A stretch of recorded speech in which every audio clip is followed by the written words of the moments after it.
The final test for the ABB FIA Formula E drivers is underway here at Jarama.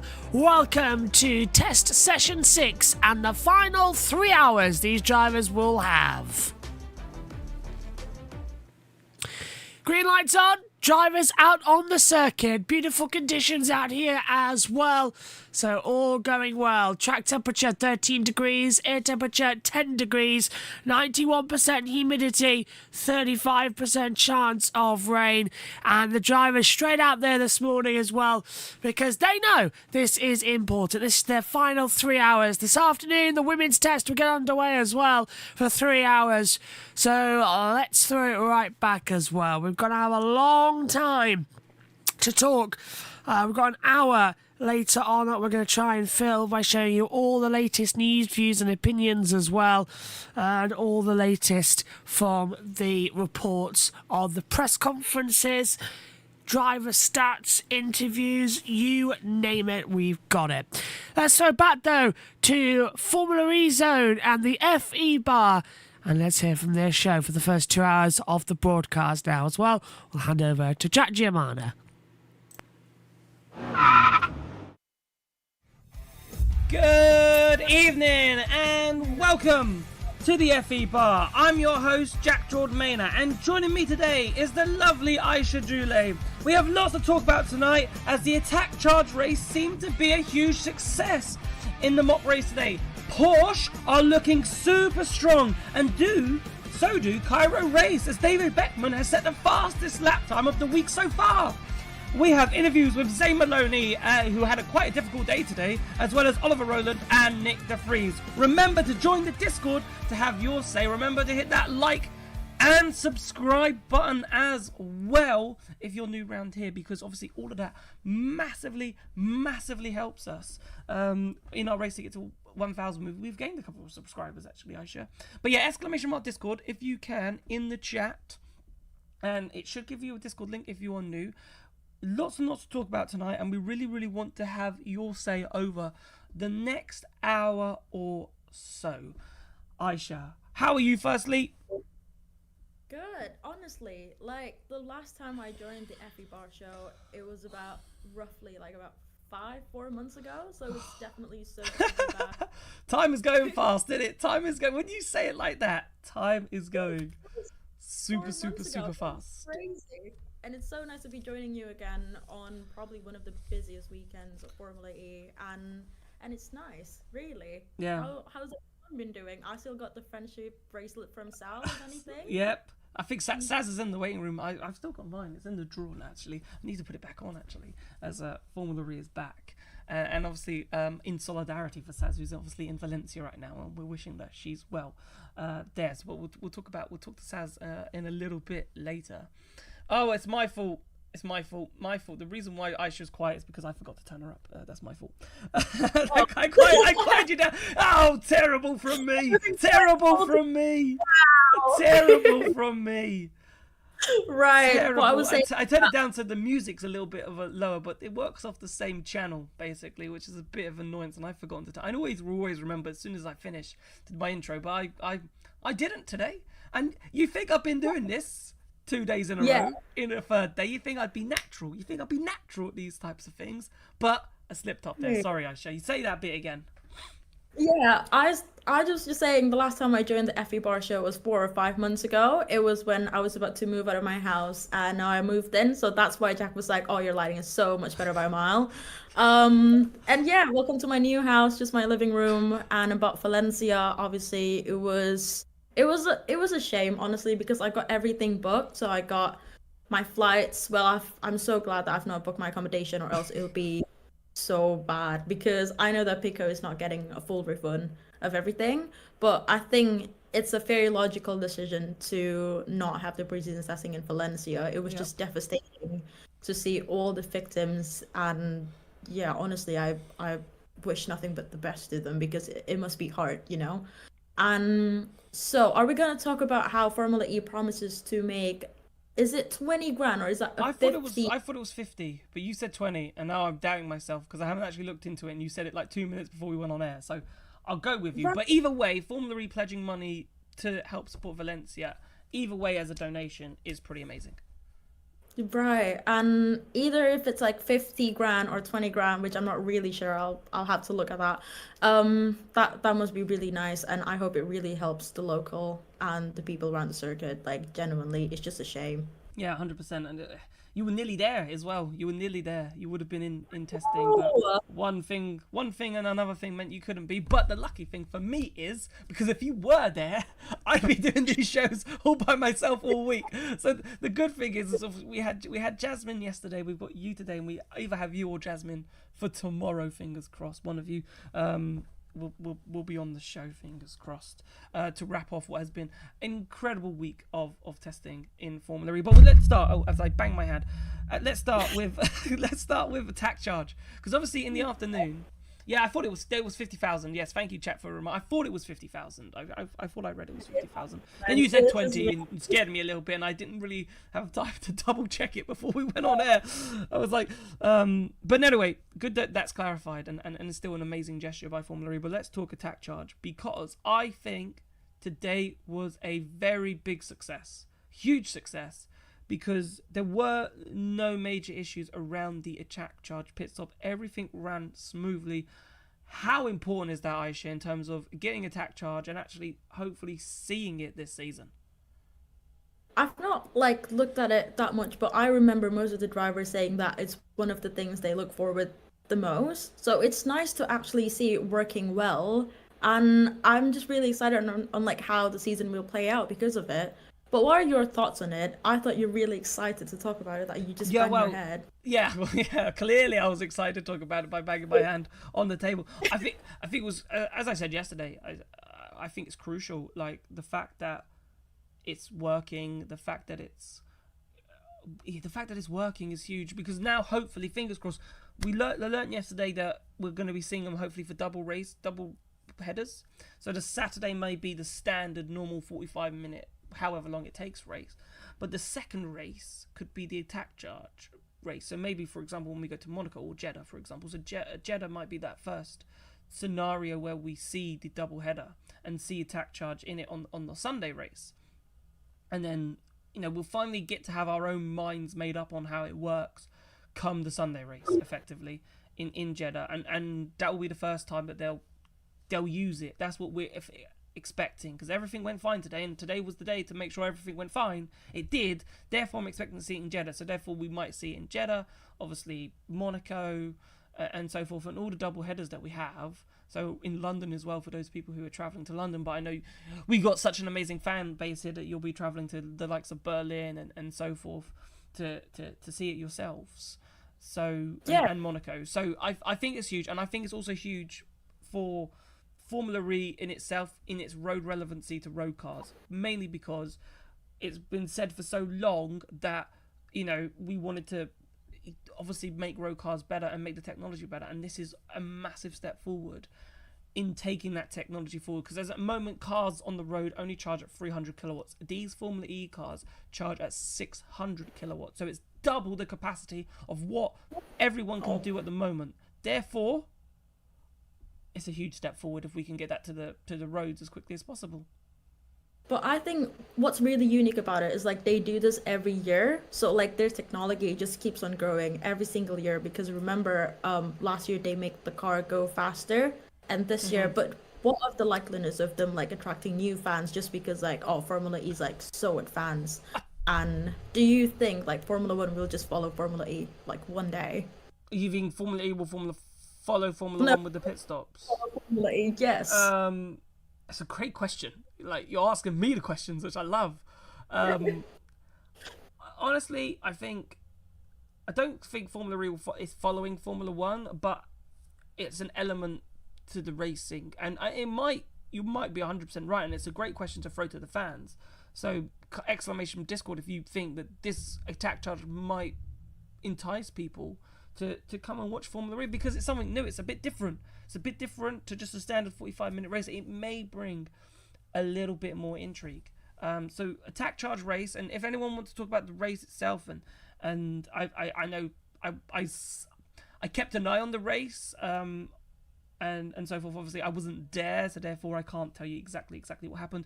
We may have a visit from Nick Golding and Jack Smith from, Nick Golding from Racing News 365 and Jack Smith from Motorsport Week. However, it's unconfirmed. The poor boys are having their dinner as we speak, or are searching for their dinner as we speak. So they're going to pop into the waiting room. If they pop into the waiting room, I know we'll hear from them. If they don't pop into the waiting room, that's basically the decision that we've taken. If they can make it, they'll come on before the show ends. If not, so we might get a little bit more. But if not, then we'll just take it from what I've read and things that I've been told between now and the end of the show. So that's attack charge. And if you want to come talk about that, exclamation mark Discord and get in the chat. But also, what we got to talk about is Porsche. I think before we get to from fans, Porsche are looking super strong. And what I mean by that is, even if we look at Verline, obviously has set the second quickest time in practice, in testing, sorry. But David Beckman in the old Porsche powertrain has set the fastest time, right? So either way, that tells me Porsche looking good, because if David Beckman, and remember, I know there's another day tomorrow, but really and truly we got 3 hours of running. So tomorrow is going to be a huge day to find out how strong Kiro are, how strong Porsche are. But if the old Porsche powertrain is still working seamlessly with the new tyres, the new bodywork upgrades, that's huge. And, we started this week thinking, we don't know how Kiro are going to do. Then yesterday we thought, maybe Kiro might be half good. And now we're thinking, could Kiro be up there? And that's impressive. And that's just how good Porsche look. What have your thoughts been on Porsche? No, I think, you know what, like I mentioned it earlier, and like how is it not too early to tell who's gonna be champion again? But looking at how strong Porsche is, like David Beckman again, even though he's not necessarily confirmed, even though I really want him to be confirmed, because seeing him in London, he was just like, well, I can't tell you what my plans are for the season. And I'm like, not even for me. And he's like, no. And then I was just like, I'm not recording. So I was basically begging him, and he's like, no, I'm not going to tell you. And I'm just like, oh, well, okay. And then seeing him back in the preseason testing, it's really fantastic. And plus he goes the fastest, even though he has not been really showing results. When he was in Formula E, yeah, you're 100% right. Yeah. In Jakarta. And I think that's his last outing, wasn't it? Yeah, Jakarta, you're 100% right. Yeah, you were there. You interviewed him that day. Yeah, I was there. I interviewed Beckman too, so it's always a thing between me and David Beckman. But he's always been like, he's really good at keeping circuits, and it's just really annoying because there's not enough tops around him. I don't think he necessarily performed, like he didn't really show any potential in Jakarta, but now it's just something to look at, So I think if Porsche wins again, I will not be surprised, because in London I was so in denial. I was like, oh, Mitch Evans definitely gonna win it. I think I jinxed it, and yeah, they didn't. Could have. But yeah, it's just I think it's very exciting times, very very exciting times. A team that's a little bit worried, and obviously I think this makes sense, right? Is Lola, right? And we've gone into this from Zane Maloney, and we're going to hear it after this little brief chat, and then we'll get some fans in.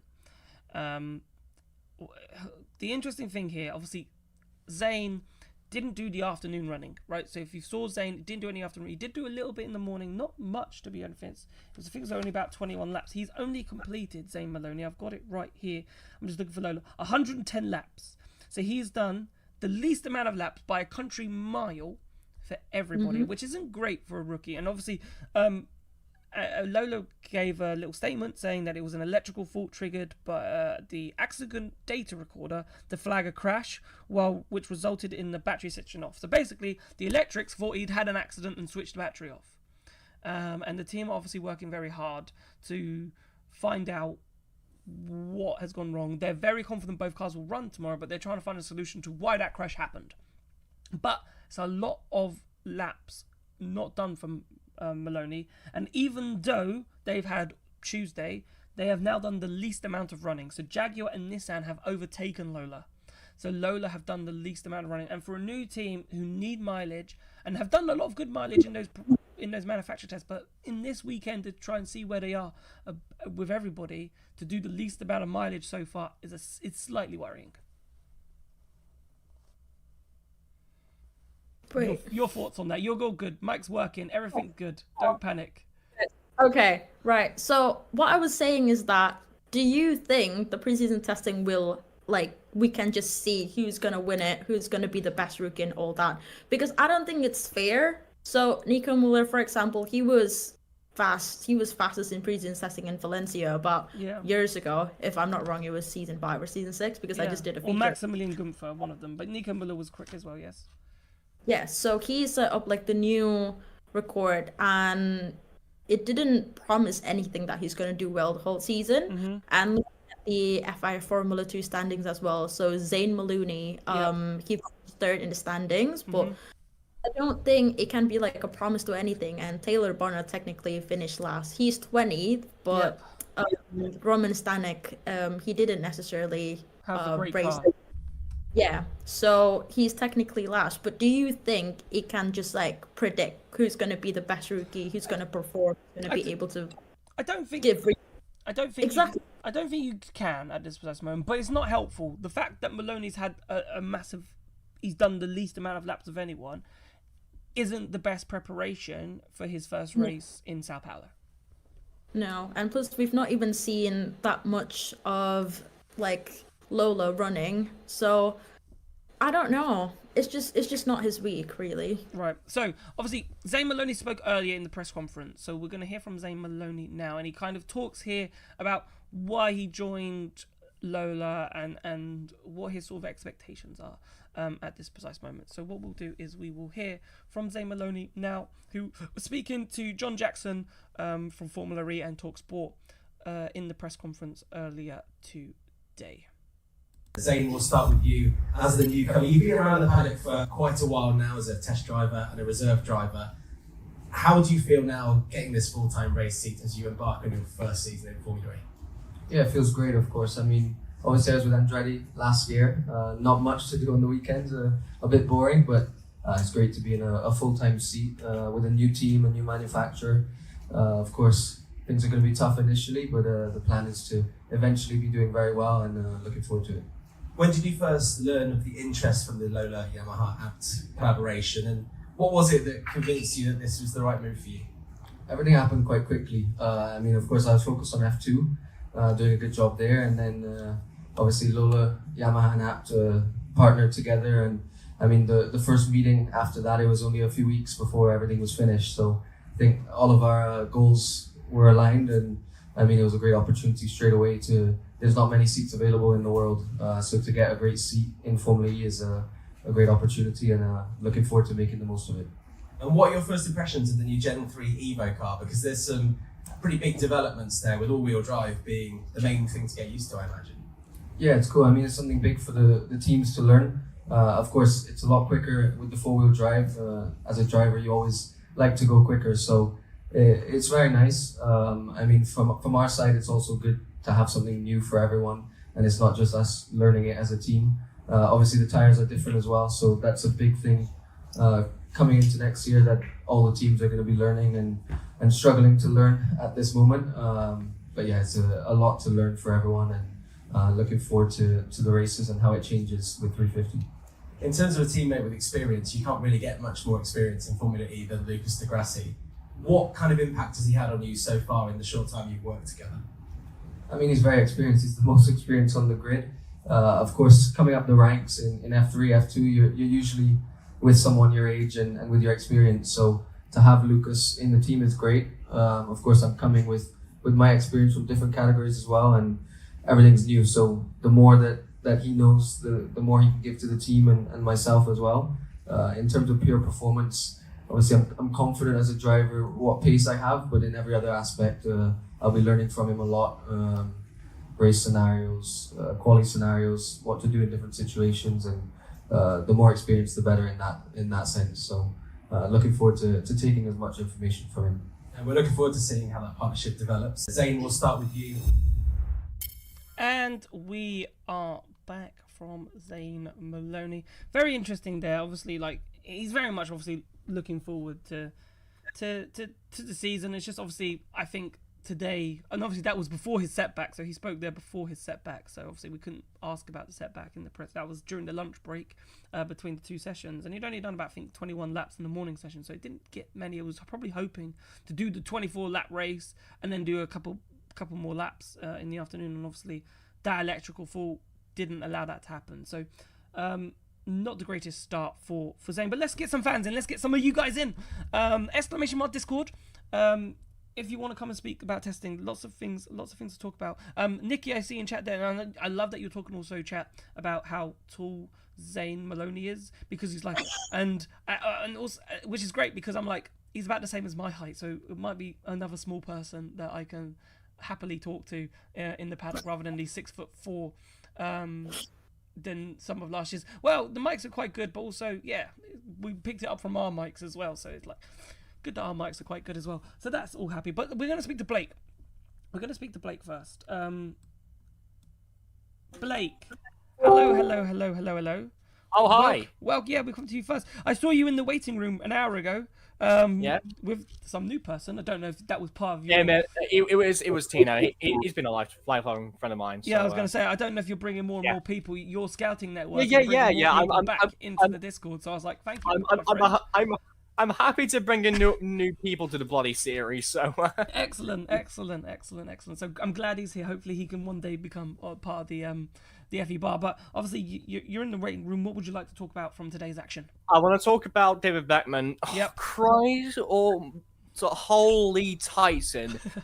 Oh my goodness me! I wasn't expecting him at the top of the time charts. Yeah, you can say it's only testing, but it kind of gives me one question, a burning question. Go on. Is David Beckman actually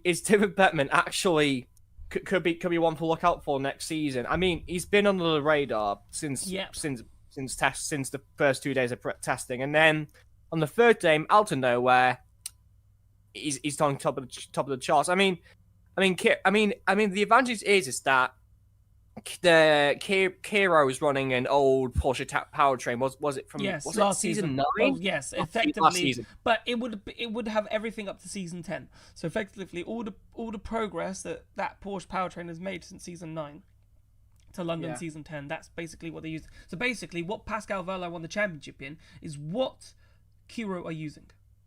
Yeah, and it gets me thinking how good are they going to be on qualifying pace? Because I saw the lap times and I'm thinking, Kira's looking good on qualifying pace. I mean, I don't know about you, but Kira looks to be competitive so far on qualifying pace. But I mean, I could be wrong when we get to Brazil. But at the moment, I think if Porsche strong, right, and this is why we thought Porsche strong, if this car has adapted, right, so if the Kiro car with the old powertrain has adapted to the new bodywork, to the new tyres, seamlessly, it looks like at the moment, right, because, okay, you know, to do the fastest lap time so far of the whole week says something. These drivers have only got 3 hours of running left, right, tomorrow morning. By 12 o'clock our time, they're done. Right, that's it. You hand over to the female, so they've got 3 more hours to find out. And maybe David Beckman's time is beaten, but he might end up the 4th, the 5th quickest time, for example, overall. And if you're the 4th or 5th quickest time, then yeah, we are going to expect Kiro to potentially be strong. But for David, going back to David Beckman, do we think, right? Has this raised the expectation levels of you of him this test session, or is he still allowed to fly under the radar a little bit and there's a little bit less pressure on him? It really depends though. It really depends on what he does, especially when it comes to the first race. I think I'll make proper judgment in the next 4 rounds to see where he is. I won't go flying into conclusions. I remember there was a championship once. So many people said he's gonna do well, and then by round 6 he flopped. So, yep. I'm just going to see my judgment. Yeah, I think that makes sense, because obviously teams also develop. Like, teams will develop, right? Whereas this was what Pico was saying at the beginning of the season. He expected Kiro to be strong, right? That was his prediction, right? Because everyone's still getting to grips with their new powertrain. But as everyone's software develops and people take, put a foot on their gas basically, then Kira will start to dip down because how far can they take? They can't take it any further apart from software. Everyone you'd expect would have better hardware than what they had last season. So therefore, once they get onto the top of the software stuff and improving it and making it more efficient in areas, then you'd expect Kiro to fall down. So it's about making hay, I think, while the sun shines for Kiro. Yeah. So, and I think that I think early in the season maybe we're going to be the real underdogs of the sport in the early rounds. I would say. Yeah. It's a bold prediction, but I'm gonna take it close to my heart. No, yeah, 100%. No, I agree. And tomorrow will be a great show, right? Because tomorrow, normally, what we do on FEZ, right, is obviously we've done this many years, and me, Ed, and Pika we would have seen pre-season testing, we would have done an FEZ show on pre-season testing, and then we would say who we think our champion is. And that's what we're going to do tomorrow with you guys, right? Finding out who you think your champion is. So you've got another 3 hours to work out who you think might do it, and 3 hours of running. But it'll be good fun, and I'm not saying that David Beckman's going to be the champion, but if Porsche continue this strong push in the last 3 hours tomorrow, then you'll be looking at the Andretti's and Porsche, I think, to be your champion again. It could be a fight between Pascal Wehrlein, Da Costa, Dennis, and Muller, which would be really interesting. Aisha, anything to add? Yeah, I think because that burning question of like, oh, is David Beckman gonna be the one to look for? I think so, because it's been such few unfortunate years for him, because when he was in F2, he was taking over JQ's seat, and JQ was not in his best car as well. And then with Kira performing this well, so I think he's ready to show the real deal. Just this season, it might be his year, and you'll never know, because Formula E is so unpredictable. That's why we love it. And I think David Beckman should be able to show what he got this whole time. And I love supporting the underdogs, if anything. Yeah, I think we will do love supporting the underdogs. Blake, anything to add? If not, thank you so much for coming on. No, nothing else to add. I'm free to go. Thank you so much for coming on. And yeah, I was glad to get you first on. And thank you very much for adding to our wonderful community. You're welcome. You're welcome. Thank you very much. Cheers. Bye. There he goes. Lovely Discord. We'll bring one more in, and then we'll talk about Rowland. We'll bring Nikki in. Nikki, welcome to Discord. To the Discord. Hello, Welcome to the FE how are Bar. you? How are you? Very well. Good to have you back on. All right, thank you. What would you like to talk about today? Basically, I would like to talk about attack charge. Yep. I'm still not convinced how it's going to work, whether it is going to work, how it went in testing. I'm still a little bit confused about how it will work. So, Will it be like a pit stop in Formula One, or? Well, it won't be like a pit stop in Formula 1 because it won't happen in 3 seconds, and there won't be 22 people around the car. No, but you know what I mean. That sort of, you know what I mean. Will it be like a pit stop? Yes, they will thing? come into the garage. They have to come into the garage. So they came into the garage today, and they, I think there was like three people, maybe even one person who just put and maybe 2 people there just double checking everything's okay. They literally go to the back of the car with the lead. They plug the car in and bash, and they wait. The car flashes, and then at some point it doesn't flash, and basically that's when it means pull it out. It's charged to the max that it can charge it to in that 30-second period, and the car goes. Now, for me, I felt it worked well today. Like, they were talking about the smaller tracks, and this is what they were worried about, people going a lap down. And I think that will happen. People, but it won't take long. Within 3 or 4 laps, everything had sort of sorted itself out. And Especially if we're going to have, I think also because Formula E now has the peloton style of racing, I personally believe that it would be beneficial. But for me to actually have an honest opinion about it, I may have to see it in action, if that makes sense, before I can make proper judgment of it. Oh, of course, we're all going to have to see it for ourselves. And I think what worked really well today is that the Jahama track is very big, right? It's so they didn't go a lap down, but they did do the majority of the lap. So, for example, if you pitted on the first lap, then you fell about 2 sectors behind. But then, so I do think on the smaller tracks, such as maybe Tokyo, London, and so forth, London will be close as well. I do think if you are further down the order, say you're 15, 10, 20 seconds off the pace, there is a potential of being pretty much a lap down. Yeah. But you might be able to stay on the lead lap, especially at tracks like Shanghai and so forth, and some of the longer tracks in Formula E. I do think people won't go a lap down, but they will just be a long way back. And so forth. But it was nice to see from looking at the driver tracker. Like Robin Frijns, I think, went the longest, and Robin Frijns in number 33. So I think 33 is Dan Ticktum, but I may be wrong on that. Yeah, Dan Ticktum, yeah. So they went the longest by about 2 or 3 extra laps compared to everybody else. So it was nice to have that little bit of variety in strategy. Some people going longer, some people going shorter. Which ways that will pan out? Pretty much everybody ended up where they did, bar Maximilian Gunther. I'm not quite sure what happened to Maximilian Gunther. Yeah, and it sort of confused me. He was at the top and then he was at the bottom, so I don't know what happened to Max. That's something that if we software are lucky, could be anything. But if we're lucky enough to get either Jack Smith from Motorsport Week or Nick Golding from Racing News 365, they may be able to shed a little bit more light on. And if not, then maybe tomorrow we pick up that conversation if they are free. So I also want to ask as well, and obviously I asked Jack if this was what happens in testing is why teams like Nissan and McLaren were like stopped after like 20 laps. Yeah, so and things like that. I just think they just see no purpose in running anymore. They just think, okay, we've learned what we need to learn. I think it's just that. Oh, right. We've learned what we need to learn. We don't need to risk the car. Because there was an incident today, and I'd like to find out a little bit more about this. There was an incident. Yeah, so would I. Nico Muller and Taylor Barnard got caught up in the last chicane on the about the 4th lap of the race.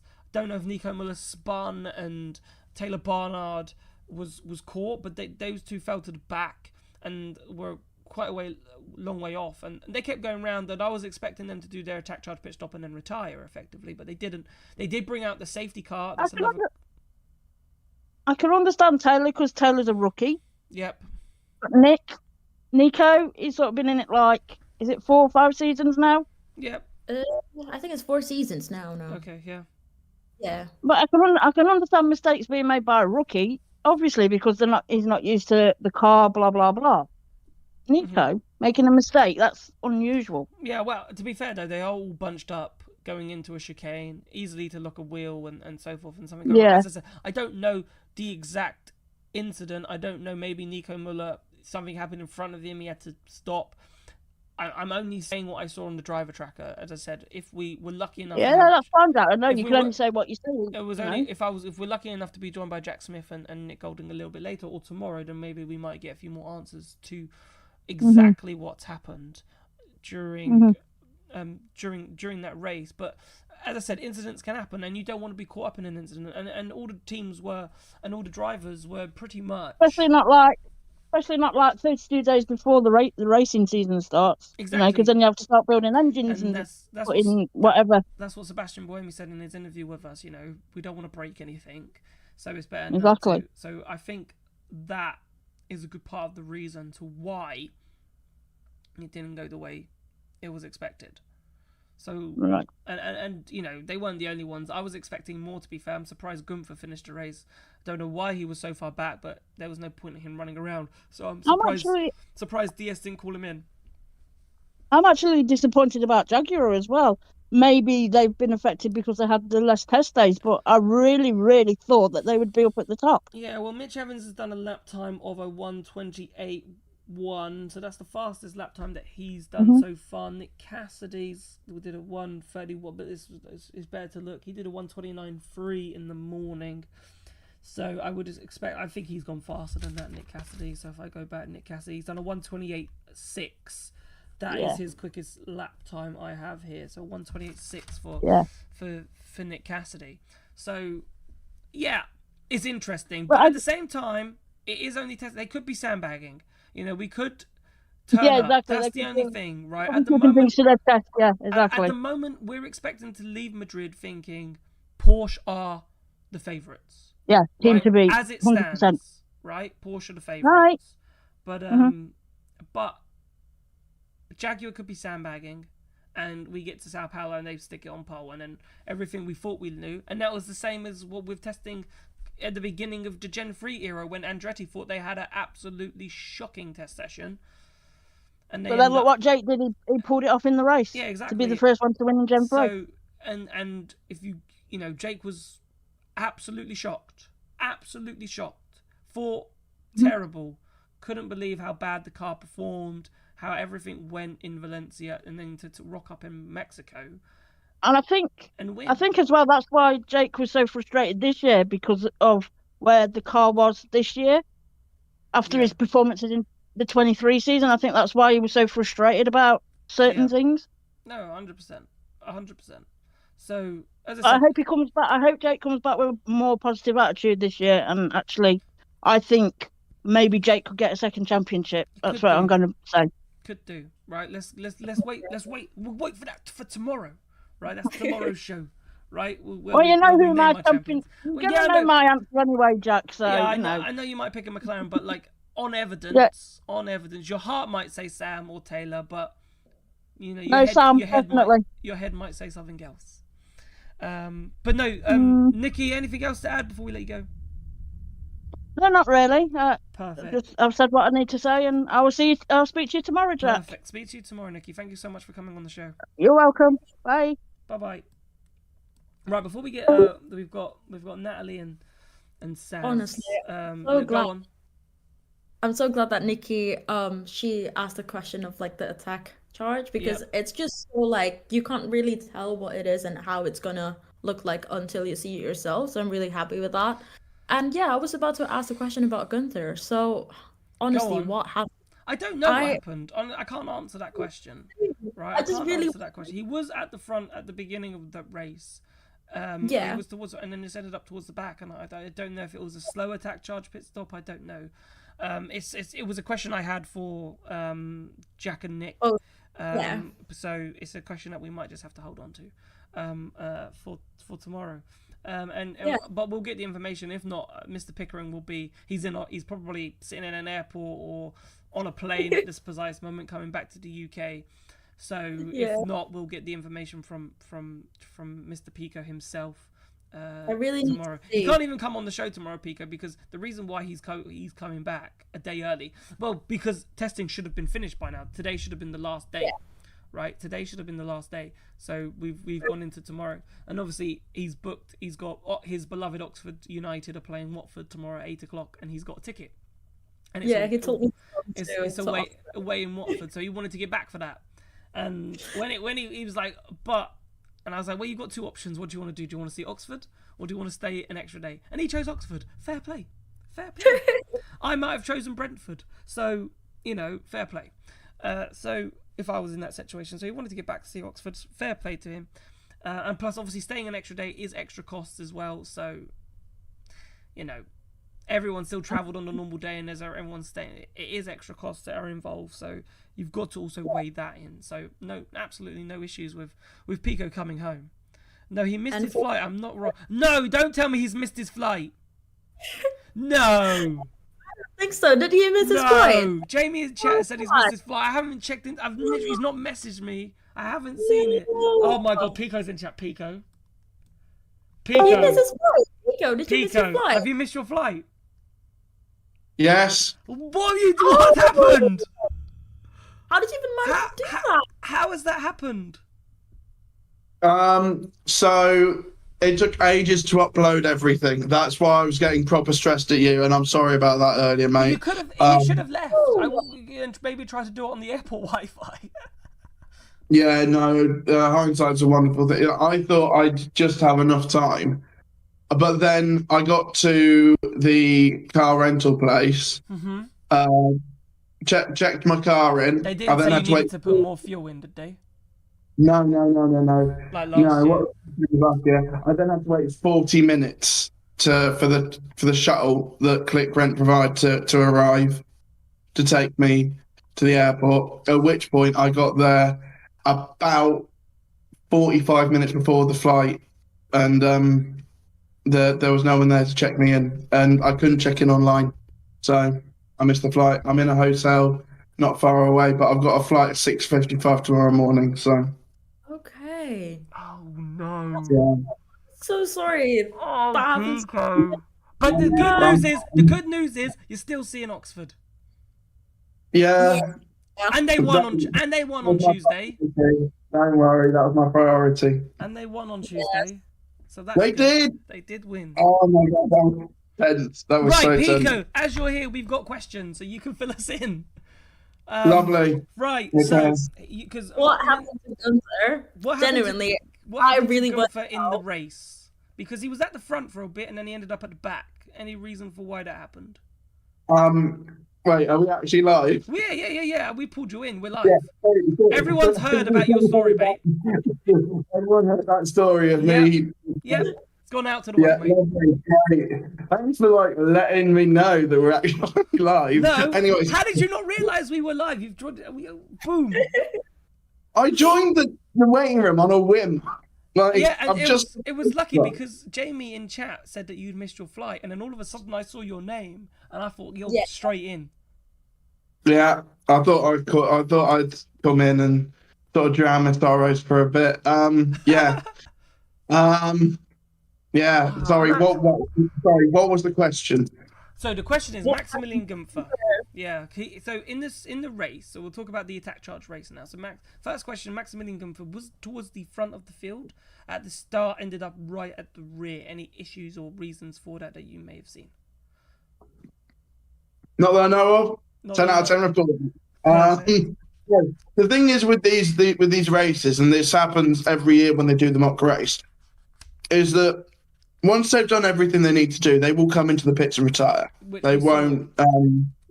They won't do the checkered flag. So yeah. So maybe as far as I think he still took the checkered flag, but I was just a bit surprised that he was towards the front and then ended up towards the back. But anyway, but no issues there. The safety car came out during the race. Was there any reason for the safety car coming out? Safety car practice. Safety car practice. I was pretty 100% sure that it was a safety car practice. Because I looked at the timing sheets and there was nothing that suggested that. So my initial thoughts was safety car practice. You can tell that it was because they called it just before.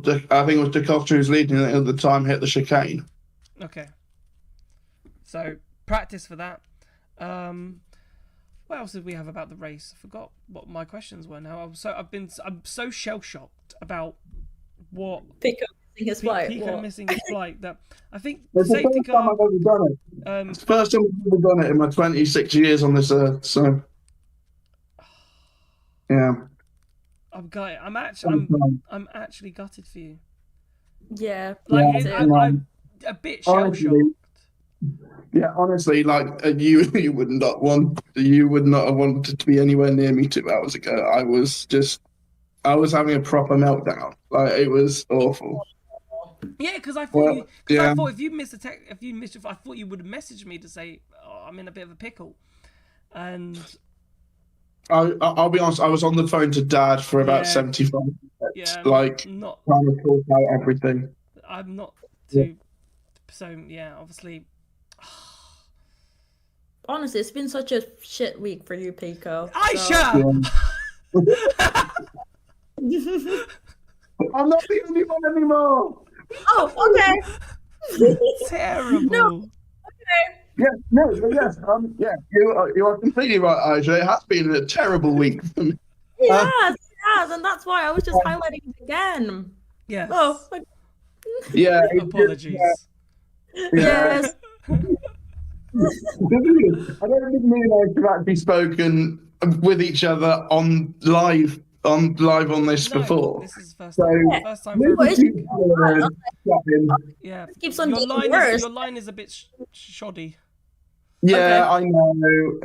It's because I'm on 5G. Yeah. I can't be bothered with the Wi-Fi, and I can't bother to head downstairs because I'll be waking up in 4 hours probably. 7 hours. Yeah. Go to the airport. Go. I feel for you. I suppose that's Yeah. the only problem with renting a car, isn't it? It's just an extra hassle. If it wasn't for the car, then The thing is, what it was is the fact that the car rental place yep, was not near the airport. yep, yeah. It was a good 10-minute drive away. Yeah. Which is a challenge in itself, isn't it? Yeah. Which is a challenge. And hindsight's a wonderful thing. I could have ordered an Uber and. Hindsight is a wonderful thing. I was just trying to think because I remember when we were in Valencia last year, we did the same, but I can't remember how we got to. Did we? I don't even know what we did. We got a taxi, didn't we? The thing with that is that I still booked the car from the airport, but we were going to the train station because we had booked to Madrid because it was cheaper. Okay. So, weirdly, if my flights had switched from this year to last year, I would have had the perfect travel. I would have headed to Valencia last year and Madrid this year, which, but that didn't happen. So. Well, yeah, and honestly, there was we had I'm sure you covered this earlier in the week, but there was a minute silence before session 1 on Tuesday.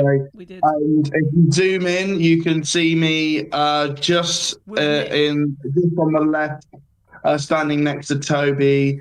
Next, I think the other side of Toby, on the left, just above where the banner ends. If someone wants to zoom that in and crop it, I did already. But yeah, honestly, it's been a fun week, and it's been great to see people. Right. Yeah. Yeah. Yeah. But yeah, it's all my questions about Formula E have gone out the window now for that race. I can't remember, but attack charge seemed to work fairly well, I take it. So we're probably expecting to see that being used probably from Jeddah. Yes, so it will be the second race of all double headers next season is the plan if it gets the green light. So we'll see in Monaco too and London, so that's quite cool. Monaco, Berlin, will be there.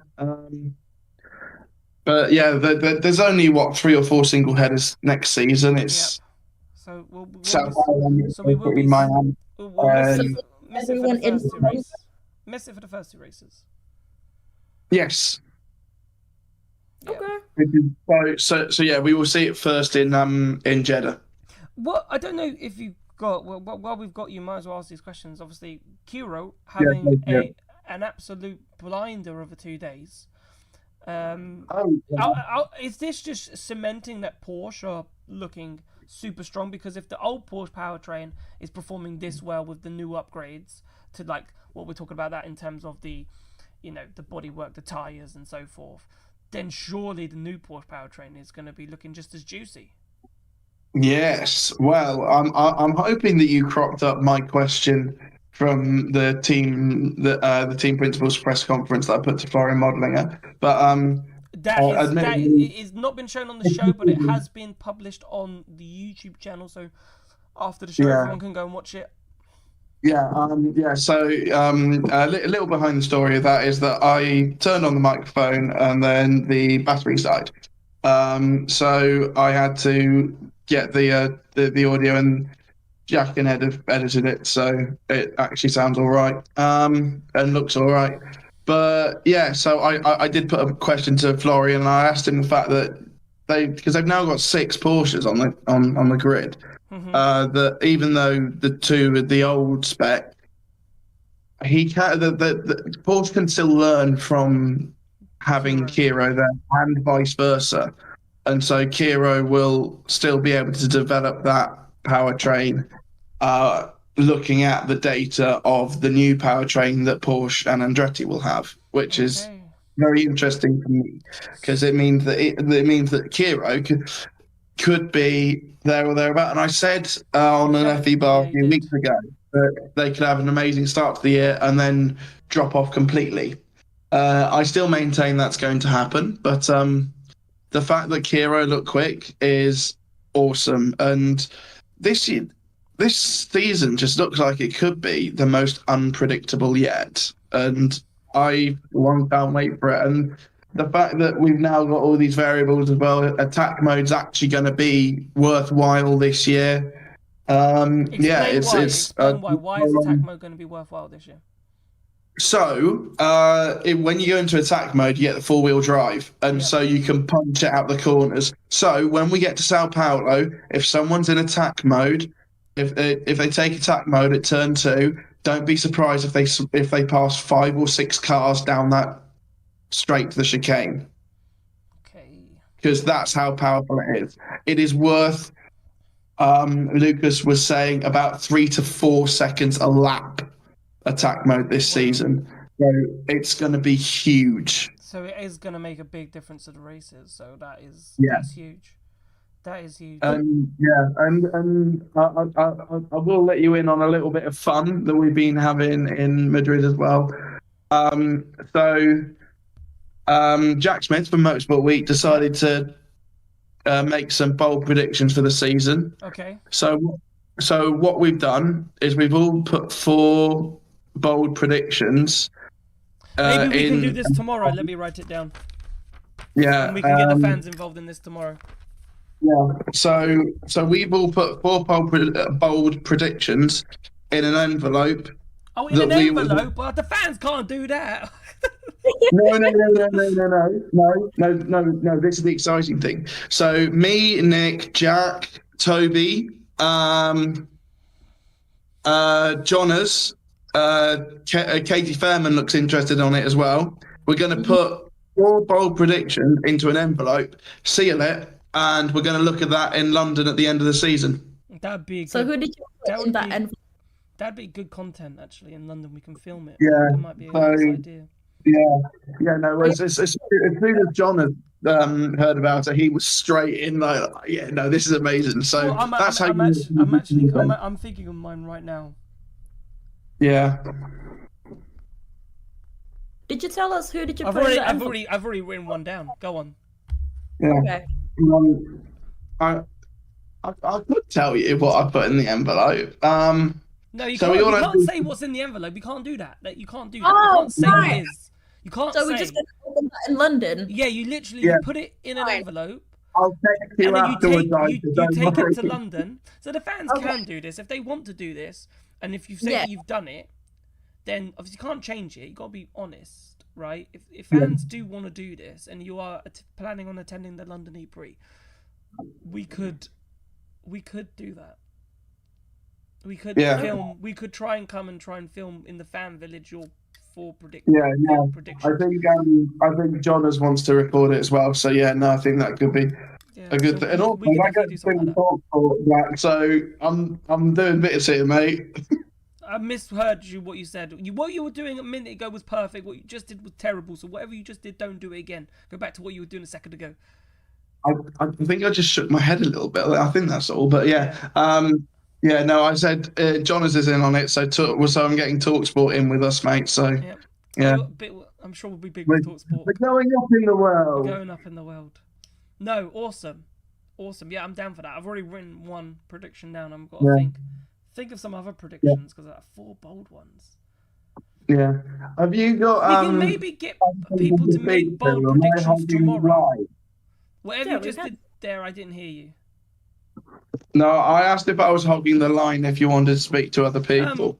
It's all right. We'll get people in. It's absolutely no dramas. We wanted to get to. You've answered some of our questions about what happened today in the attack charge race, and obviously we managed to find out that Zane Maloney had an electrical fault, which caused him to stop. Basically the car thought he had a crash and killed the battery. Well, not killed the battery, but literally switched the battery off. But they didn't send him out again because they didn't find a solution for it. However, they're confident that they will have a solution for tomorrow and both cars will be running. Yeah. It was raining in civvies about 4 o'clock, so that shows how well it was going at that time. So, yeah. So that's that. I think that was most of the questions that we talked about. We've still got to show our interviews from Oliver Rowland and the Vries yet, so we've only showed one. I was literally going to show Rowland one, and then you've come in and absolutely not killed the show, made the show 10 times better with your absolutely amazing aeroplane story. Yeah.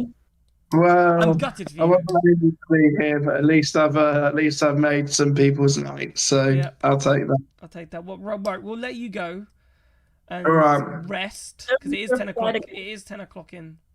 Yeah, it is. It's just a thing. So we'll let you rest, and we'll me and Aisha will guide the rest of the show from here. We did have, Okay. I think we've got try and get Natalie and Saz on before the end of the night, but we'll hear from Oliver Rowland now. So Oliver Rowland on his thoughts ahead of the season, obviously with Nissan. So what we'll do is we will hear from Oliver Rowland. Obviously coming off the back of a really, really strong season there, which could have been even stronger if it wasn't for a couple of things that were very much out of your control. How confident are you that you can replicate these performances going into season 11 and challenge for the title? Yeah, I think last year was a pleasant surprise for everybody, and the performance on occasions was really, really strong. Probably better than we kind of expected at the beginning. But it's kind of easy to say you want to replicate something, but you always want to improve. I think if you try and copy something, it's not so easy to do. So I think, I have a few areas, the team have a few areas that we needed to work on over the off season, and still going into the season. So hopefully, if we can address some of these things and bring a little bit more consistency to our performance, I think we should be in with a shout, I would say.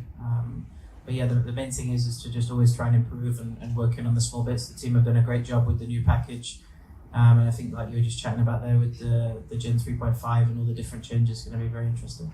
You were one of the drivers that got very quickly used to the style of racing we saw when Gen 3 started. How do you think the style of racing will change now with the Gen 3 Evo car?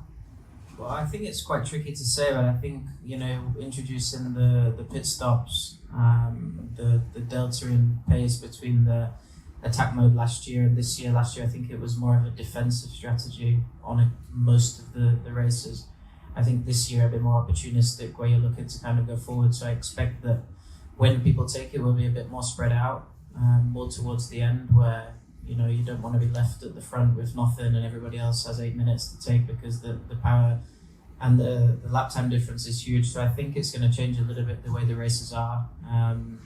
I expect still in the beginning it's going to be quite similar, where people are going to want to save energy and get to a point where they feel like they can get to a certain target. But I think the race will spread out earlier, and then I think with the pit stops and all the other stuff going on, I think that the race could change quite a bit from sort of a third of the way through. You have another new teammate this year, and it's another teammate that's done something quite similar to you, went away from Nissan and is now back in the Nissan family in Norman Nato. What other qualities do you both share that can propel Nissan to the team's championship this year? Well, I think now we both joined at the same time in Formula E, so I think now we probably have more experience. Obviously, Norman comes with a lot of experience from quite a lot of different teams.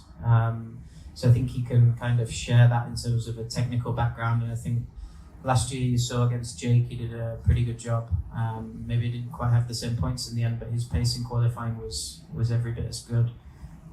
So for sure he brings good speed, good feedback, and hopefully he can be there in the races, because quite often last year it was kind of just me against 4 Porsches and 4 Jaguars. So it was a little bit tricky on occasion, but yeah, hopefully he can get up to speed quickly and be there to kind of help at the front. It's kind of what you needed from it.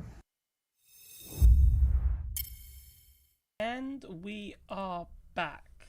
A really interesting little line there from Rowland. A little dig at Sasha Fellestraz in terms of, it was just him fighting against the Porsches, and he's hoping Norman will be there to sort of support him this season. Pico is watching, so hopefully Nikki is able to answer that question of yours about did he eat McDonald's again for the 3rd day straight.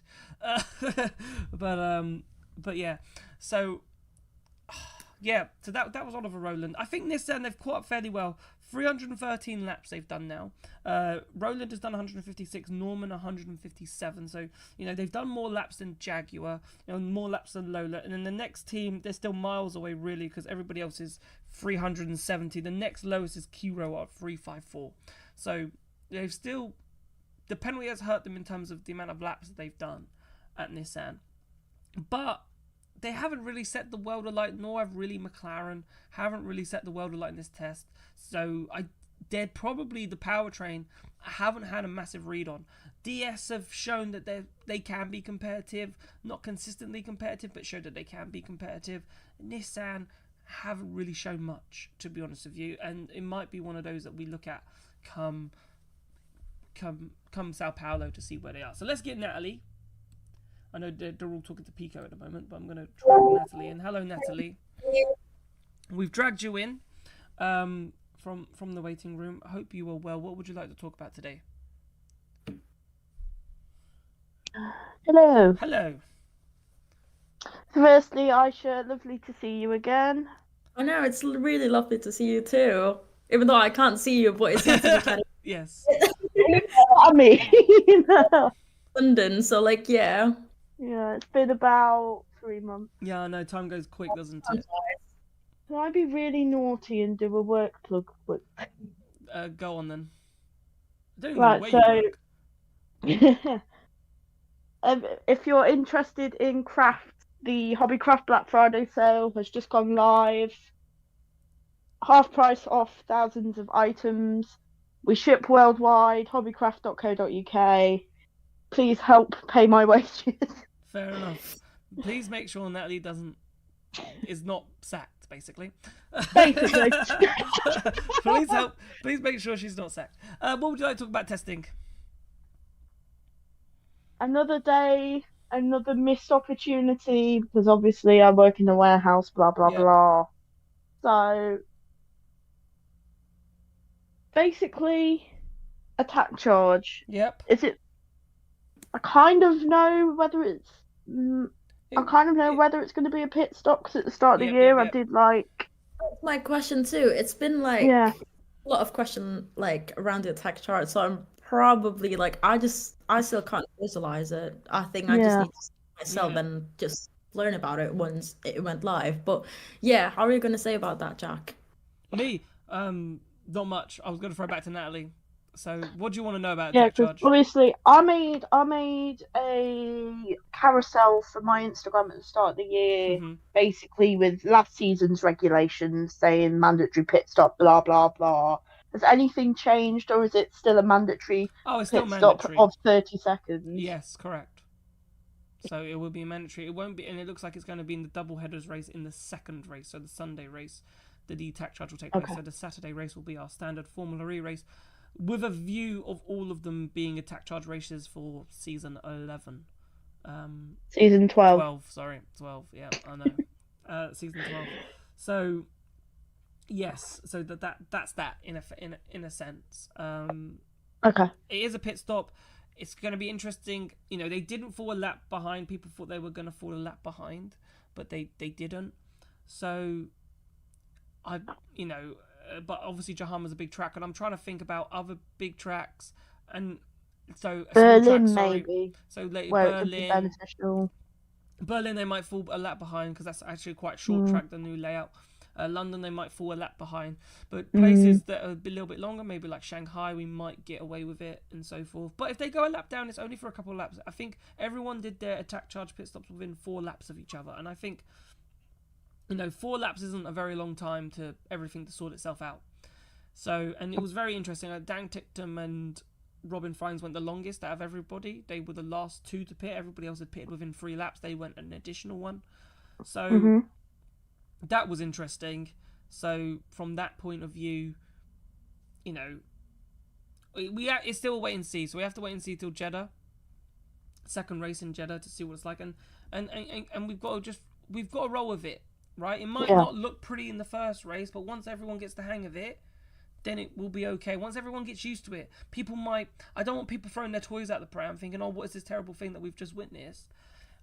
When, in 5 races time, we're all used to it, and actually we're all like, it's not that bad, actually.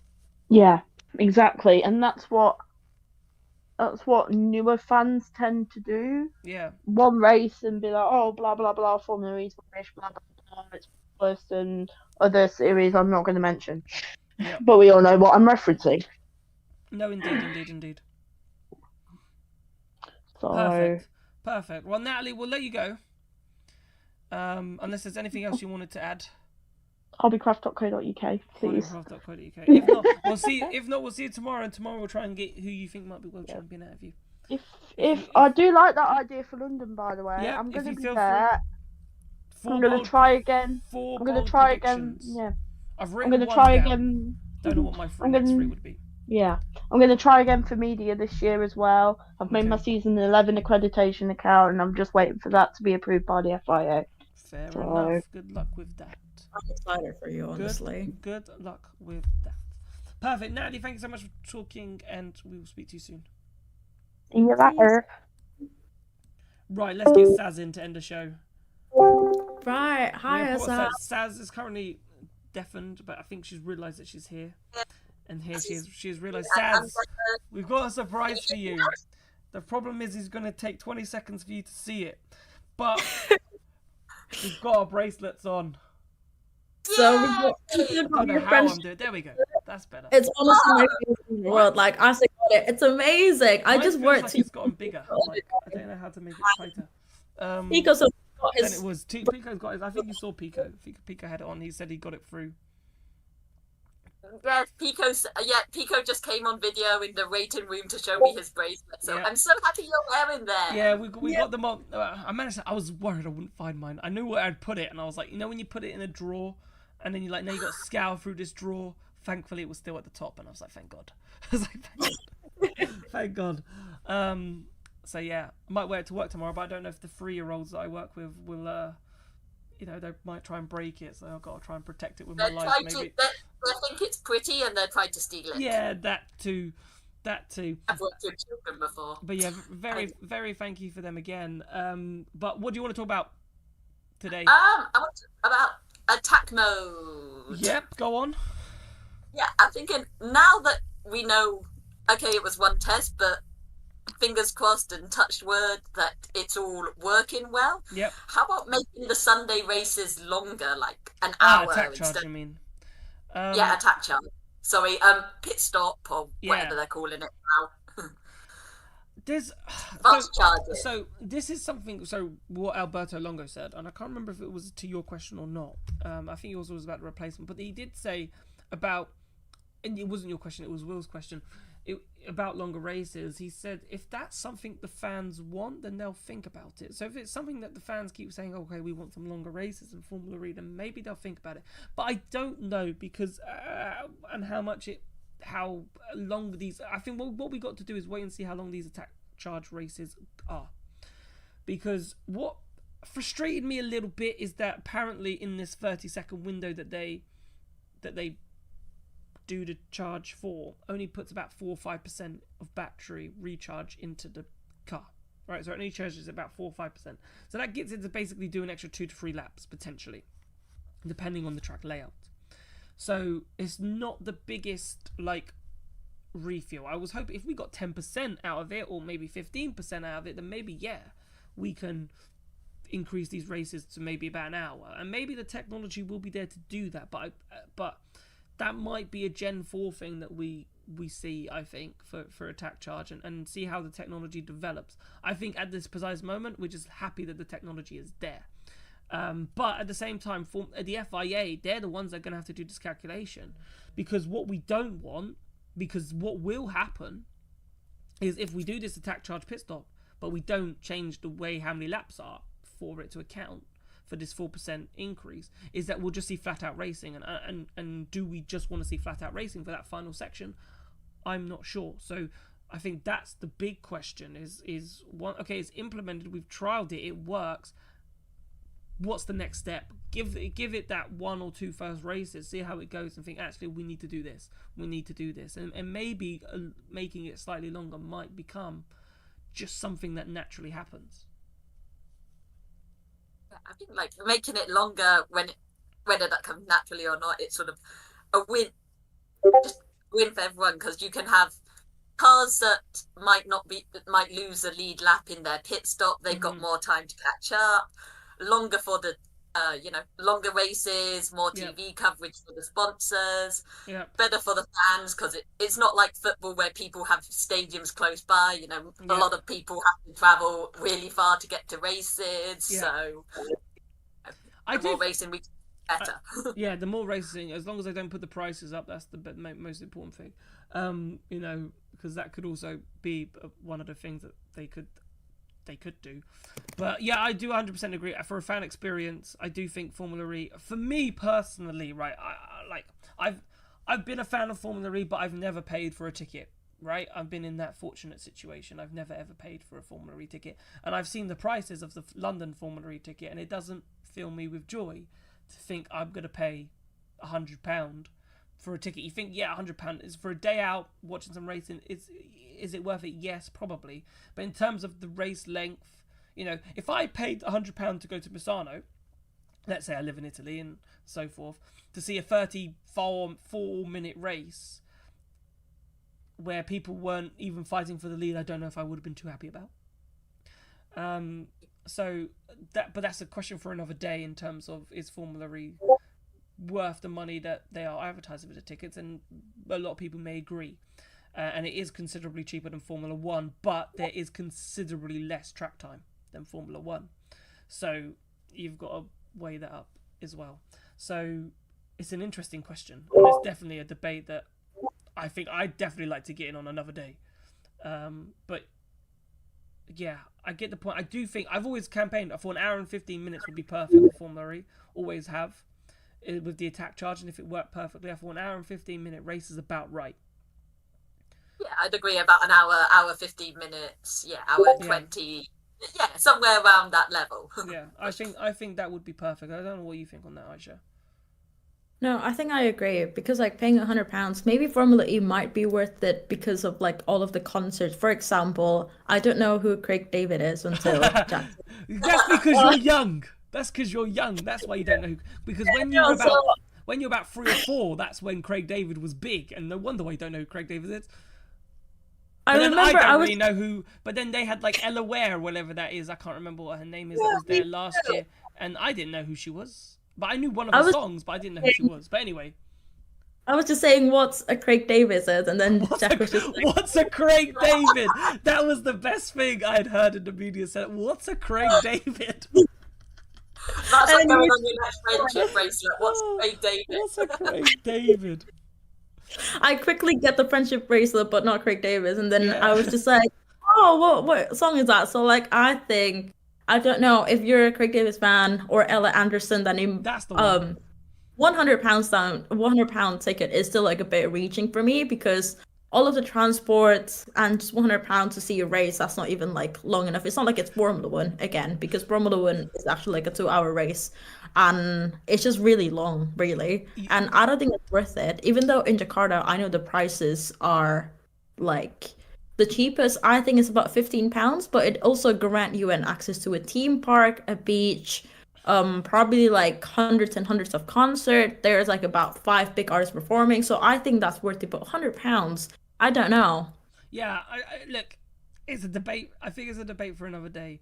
But yeah, I do think you're right in what you're saying, that if you have the 2 concerts there, we had Dizzy Rascal, but obviously on one day, and then Craig David that we had last year. So if you're going for and you get to see the concert, and I think that's another plus for London. Not many other races do that. Diriyah did that. Maybe Jeddah might do the same.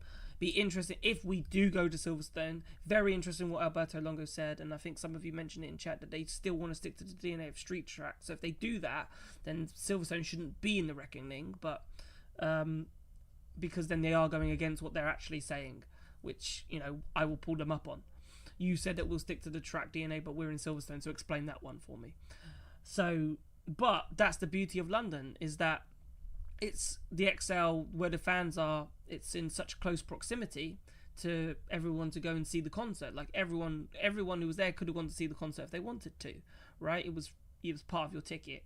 So if you're at Silverstone and you have to walk all the way to Luffield, some people might not bother walking to Luffield. So therefore, you know, even me. And to see what is a Craig David, you know. So some people might not do that, and that's the beauty of having it in London, is that 1, you're still in the city, and 2, you've got these options and people can take full advantage of the ticket price.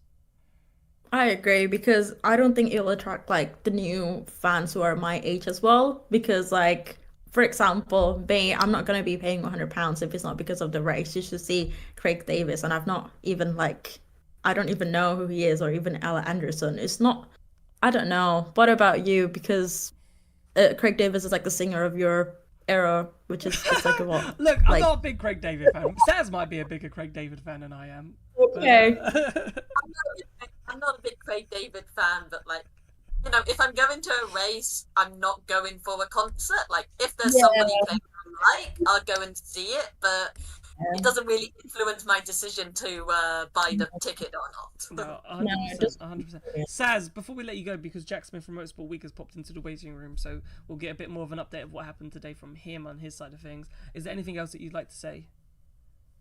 No, apart from I have my own law of testing, which is if my faves are doing well, we're cooking and we are so back.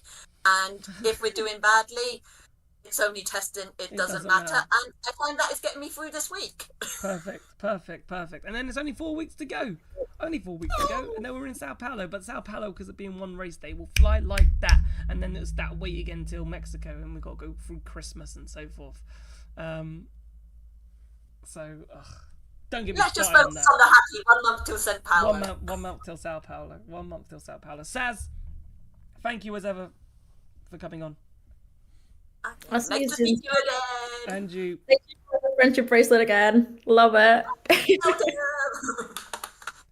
Right, let's get in Jack Smith from Motorsport Week. Hello, Mr. Jack Smith. Thank you so much. Hello. Well, I've got an interview with Mitch at 2:45, so I'm going to try and, if he's on time, do that and then leave.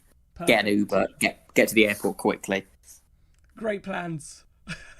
You all right there, Jack? Jack. Oh, bear with me. So there we go. I can hear you now. There we go. You're right. How are you? I'm just getting your lower third up, actually. There we go. It should come up now. There we go. I am Jack Smith from tired, Motorsport Week, thank you I'm so much. fine. What was dinner? Because the boys wanted to find out if you were having another McDonald's. Yeah, we were. You had another McDonald's. Is that the third one this week? Were you not feeling really? Yeah. Oh. That's hilarious. They do Milky Bar McFlurries here much better than anywhere else. Well, we had Milky Bar McFlurries in the UK not too long ago. Oh, nice. Are they better? They're way nice.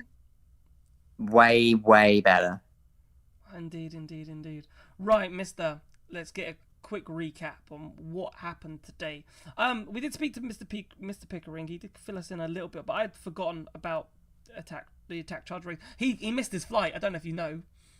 I know, bless him. I know, he's missed his flight, and that was a bit of a bombshell, and all my questions I had in my head evaporated. So I kind of got some out in terms of what happened, but we may ask some of them again. I don't know if you know. Maximilian Gunther was at the front of the field at the beginning of the race, and he fell towards the back. Any reason for that? Because Pico was a bit unsure. Don't know if you have any more. Yeah, to be honest, a lot of people didn't put a lot of store by the mock race. I think it was more the actual testing, because we knew that most of the drivers were not going to push that hard. I think it was, a mock race is obviously not a real race, but they weren't giving it their all. Yeah. Really, the story was the fact that Zane Maloney stalled on the grid and did not reappear for the rest of the day. Yeah, an electrical fault. Yeah, it was an electrical fault. Okay, so that's fine. Yeah, so if you don't know, it was an electrical fault triggered. Basically, the accident data recorder to flag a crash. So basically, the electrical fault thought he had a crash and it killed the battery. Well, it didn't kill it. As in, kill it. It can't be used again. Just stopped it, and they couldn't find a solution to why that happened. So he didn't run again. But they are confident of running and finding a solution so they can run tomorrow. Okay.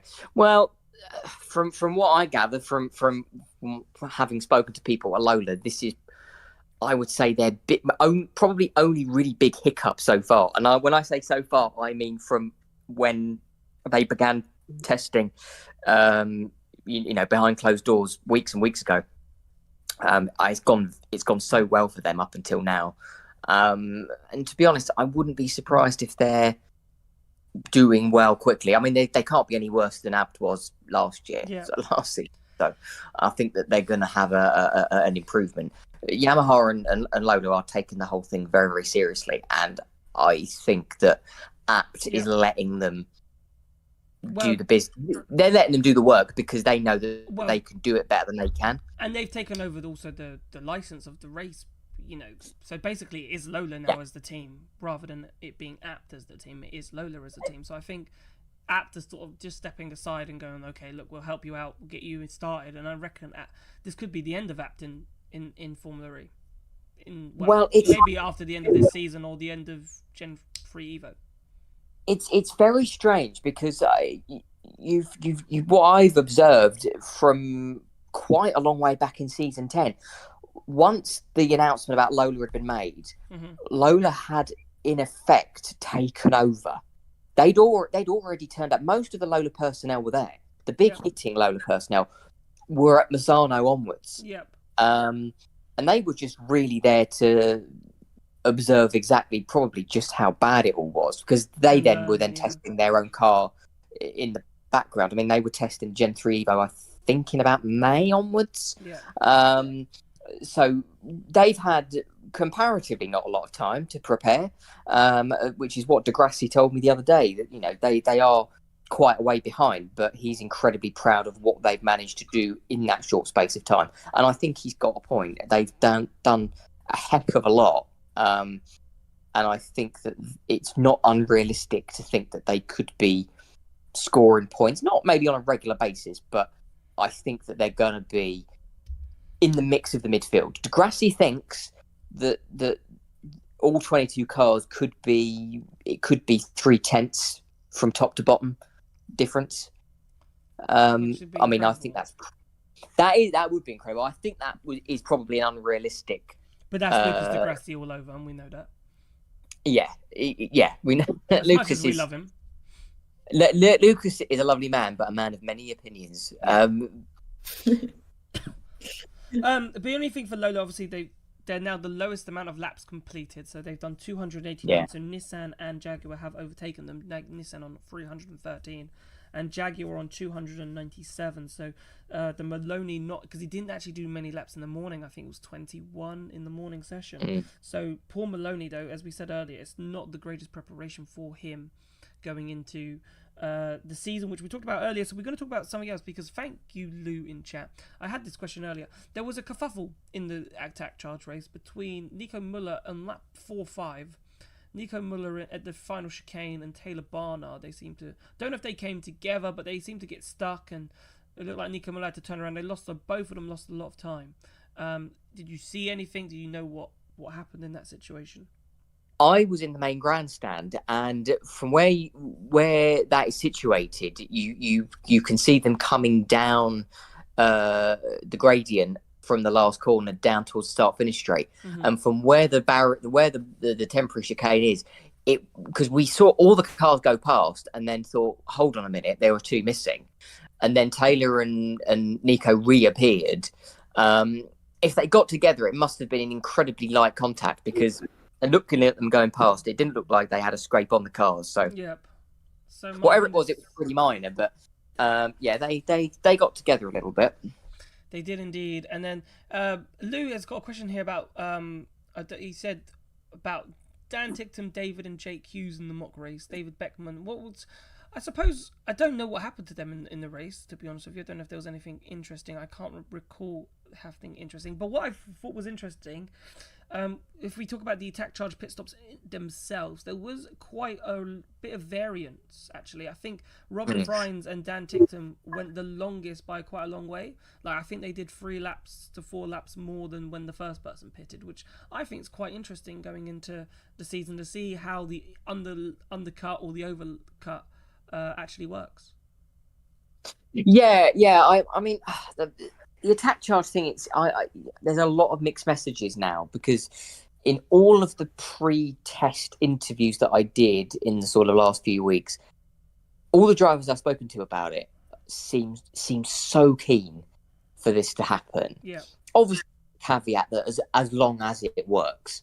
But the fact is that, you know, it seems to me like the drivers are now starting to change their minds, and maybe they're starting to think, do you know what?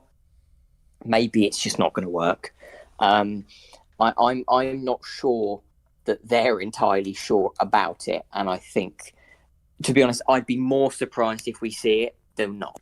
I mean, it's only going to be in the double headers anyway. Yep. So it almost feels like... I think we have to trial it. We have to give it a go and see what happens. I'd like to see it because I think it would... I mean, Jeff Dodds wants it because he knows Jeff that Dodds wants it. And also he knows how important it is for road relevance as well. Exactly, and that's what DaCosta also said. It's proof that, you know, if you buy an electric road car, you don't have to be sat there for an hour. Yep.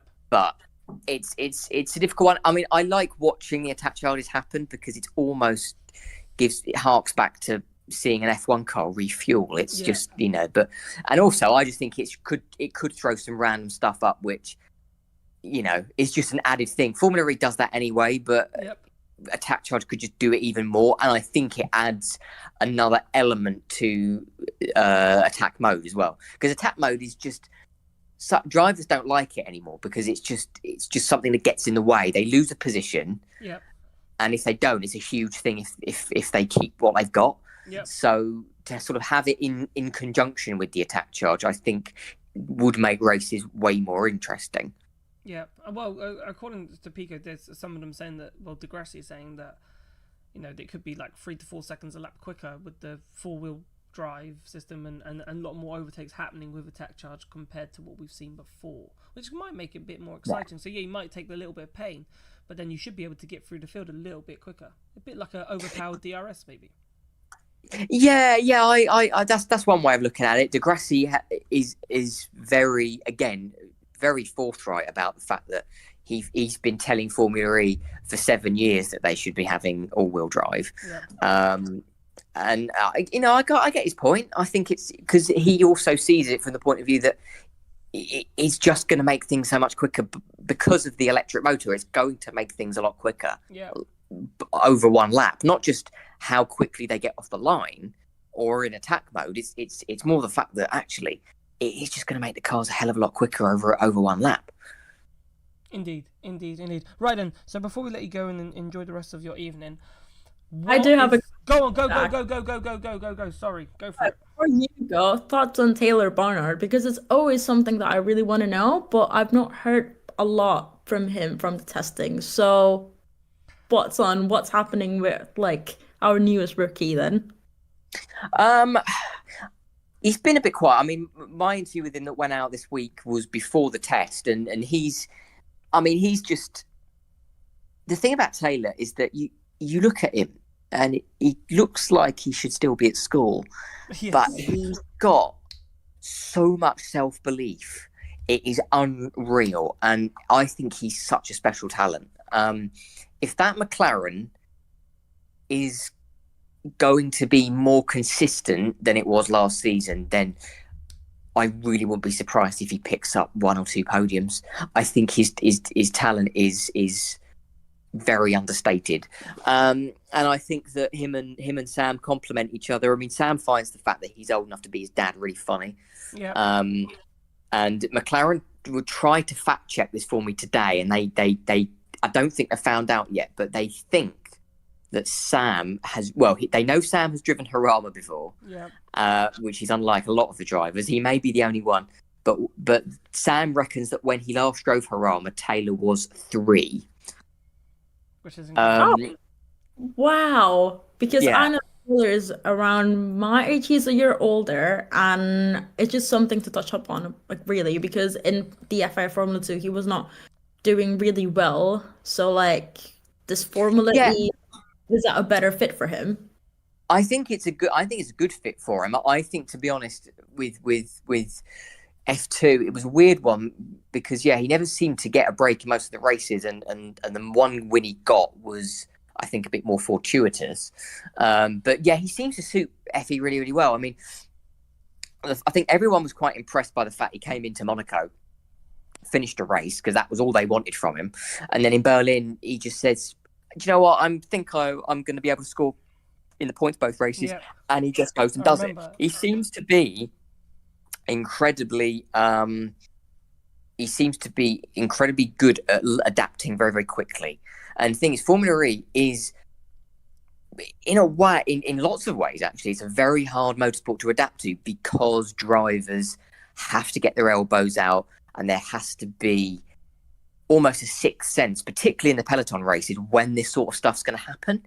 And in Berlin, of course, that was a real test of that, because in those races, that's what a lot of it was like. And Taylor coped with it magnificently. So I think that he's going to do just fine. I don't envisage that those races, those 2 weekends were like one-offs. I think he's going to be good all season long.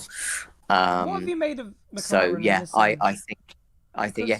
What have you made of McLaren and Nissan? Because we said that out of all the teams, the Nissan powertrain hasn't, jumped to the top. They've kind of just been doing their own thing in the middle of the pack. Like, is there anything to read into that, do you reckon? Not necessarily. Tommaso is quietly confident, and so is Ollie, of repeating what they were able to do in season 10. I think McLaren are very aware that if the Nissan powertrain is on a similar trajectory to what it was last season, they need to make more of it. Because this is something that Sam said to me about, he feels that he and Jake did, and the team as a whole, did not make the most of that Nissan powertrain last season. And that there needs to be a lot of extra work in sharing with the works team exactly, how to do that. Because it's quite plausible that McLaren could end up better. We've seen it. We saw it in season 9. The two best teams were the customers, the Jaguar customer and the Porsche customer. So if the Nissan powertrain is good, then I think McLaren can definitely be consistently in the mix, certainly of scoring points. And I think, to be honest, Rowland's confidence is so high that I suspect that it's not going to take him a lot to be able to compete at a high level. And he's got Norman with him as well, which should hold them in better stead for the teams and manufacturers championships, I would say. Yeah, I know, Aisha, as well, you had a question about the Stellantis drivers and Maserati, so I'll let you ask that one. But Jake Hughes and so forth. Yeah, I was about planning to do that. Do you think it was the right move for Jake Hughes to move to Maserati? Because he was fastest in the morning session, if I'm not mistaken? Yeah, yesterday, yep, correct, yep. So do you think it's the right move? Because I know in London, I might have regretted it. I was just like, I think Taylor Bonner is not ready for Formula E. And I need to take that back because he's actually, I genuinely don't know. I still can't tell whether, I regret saying that or not. But basically, do you think it was the right move for Jake Hughes to Maserati? Do you think he got, what he needed to actually, prove everyone wrong this season? A lot of it is going to depend on the Maserati car, because it's quite hard to say how good they're going to be. And the thing about them in the last 2 seasons is that Max Gunter pretty much carried them by himself. Because in season 9, Mortara was way off of him. Deruvala was way off of him. So for them to have a brand new lineup is quite interesting. And Cyril has been pretty open about the fact that he knows that Stoffel is a really good driver, but he's kind of got to get it together now this season, because after 2 seasons with DS Penske that were really underwhelming, he's got to prove himself. Whereas I think they're very much aware that Jake's strengths are over 1 lap. Yep. And I think, to be honest, Jake, I think, wanted to be, I was going to say, at a standalone team. And of course, it's not, because they're under the Stellantis umbrella, but it feels like it's more of a standalone team, whereas McLaren are essentially a customer. So I think that Jake felt that career progression, it was the best move for him. It certainly feels like a bit of a risk because, if Maserati are roughly in the same ballpark as they've been in the last 2 seasons, or particularly last season, I think Jake is more than capable of being able to pull a win out of the bag, the same way Max did. So I think it could be the right move for him. I don't think it's like a ginormous risk, but I think it's one that it is there because McLaren, I think, again, are kind of on the right path. So it could end up being a move that really doesn't make an awful lot of difference to where he stands in a championship. But I wouldn't be surprised if he gets a win under his belt this season. That's one prediction. Is that one of your bold predictions? Is that one of your bold predictions? It is. That's the only one I'm giving away. Jake, the only one I'm giving away. Okay. But lots of people are going to start jotting them down. I'm told. They are. I've been told. Yeah. So with people in the chat are starting from today because Pico came on and told us, and since then people are like, that sounds brilliant. So if people can get to London, I said, if you can get to London for the last race, we'll do a big film review. Everyone take out their predictions that they. The one prediction I'm going to make is that Dan Ticktum is not going to grow back his beard. Okay. That's not your bold prediction, surely. No, it's not a bold prediction. That's a very easy prediction. You're giving them all away very quickly, and your segment of the show will be pretty boring in London. Oh yeah, I remember him telling us that one. That's not a bold prediction. Everyone didn't recognise him, and then the next day he appeared and he looked like Dan again. Yeah. Fair play. Before we let you go, because it's getting late over there, what are any important stories, anything interesting that you've learned that you're willing to share before you go? Well, the one thing I think that a lot of people are talking about, and the one thing that's really caught my eye as well, is the fact that Kiro are in the top half of the timesheets in all or most of the sessions. And to be honest, again, this is not a bold prediction per se, but I kind of feel like this is not the result of other teams sandbagging. I don't feel like this is one of these sort of testing scenarios that you get in all motorsports where you don't see a completely true picture. I don't think they're going to be that high up, but I would not be surprised if they do quite well, because a Porsche powertrain, albeit a year old, is still going to be a lot better than what they had before. And to be honest, from the things that I hear, I don't necessarily think that the difference in powertrain is that huge. Okay. So I'm not saying necessarily that Porsche and Andretti are going to be able to benefit from anything that they give back to them in terms of data and whatnot. Yeah. But the thing about Kiro is that it seems to me like they are keeping their powder very, very dry. And that is on all fronts. It's in the sense that the drivers aren't seem to really be talking to the media. They all seem to be playing everything down and going sort of very quietly. Not that they can go about their business quietly, because everyone can see their car from about 2 miles away. But the thing is that I just wouldn't be surprised if they actually start shocking people in that car. The fact that Beckman is up there as well, he's obviously going to get the drive. Yep. He was always the front runner. The likes of Lotta and Marta Garcia were on the list purely for Porsche reasons. Yeah. They were there for reasons, known to Porsche, because Porsche wanted these people. Modelling has said that there's no influence, but there obviously is.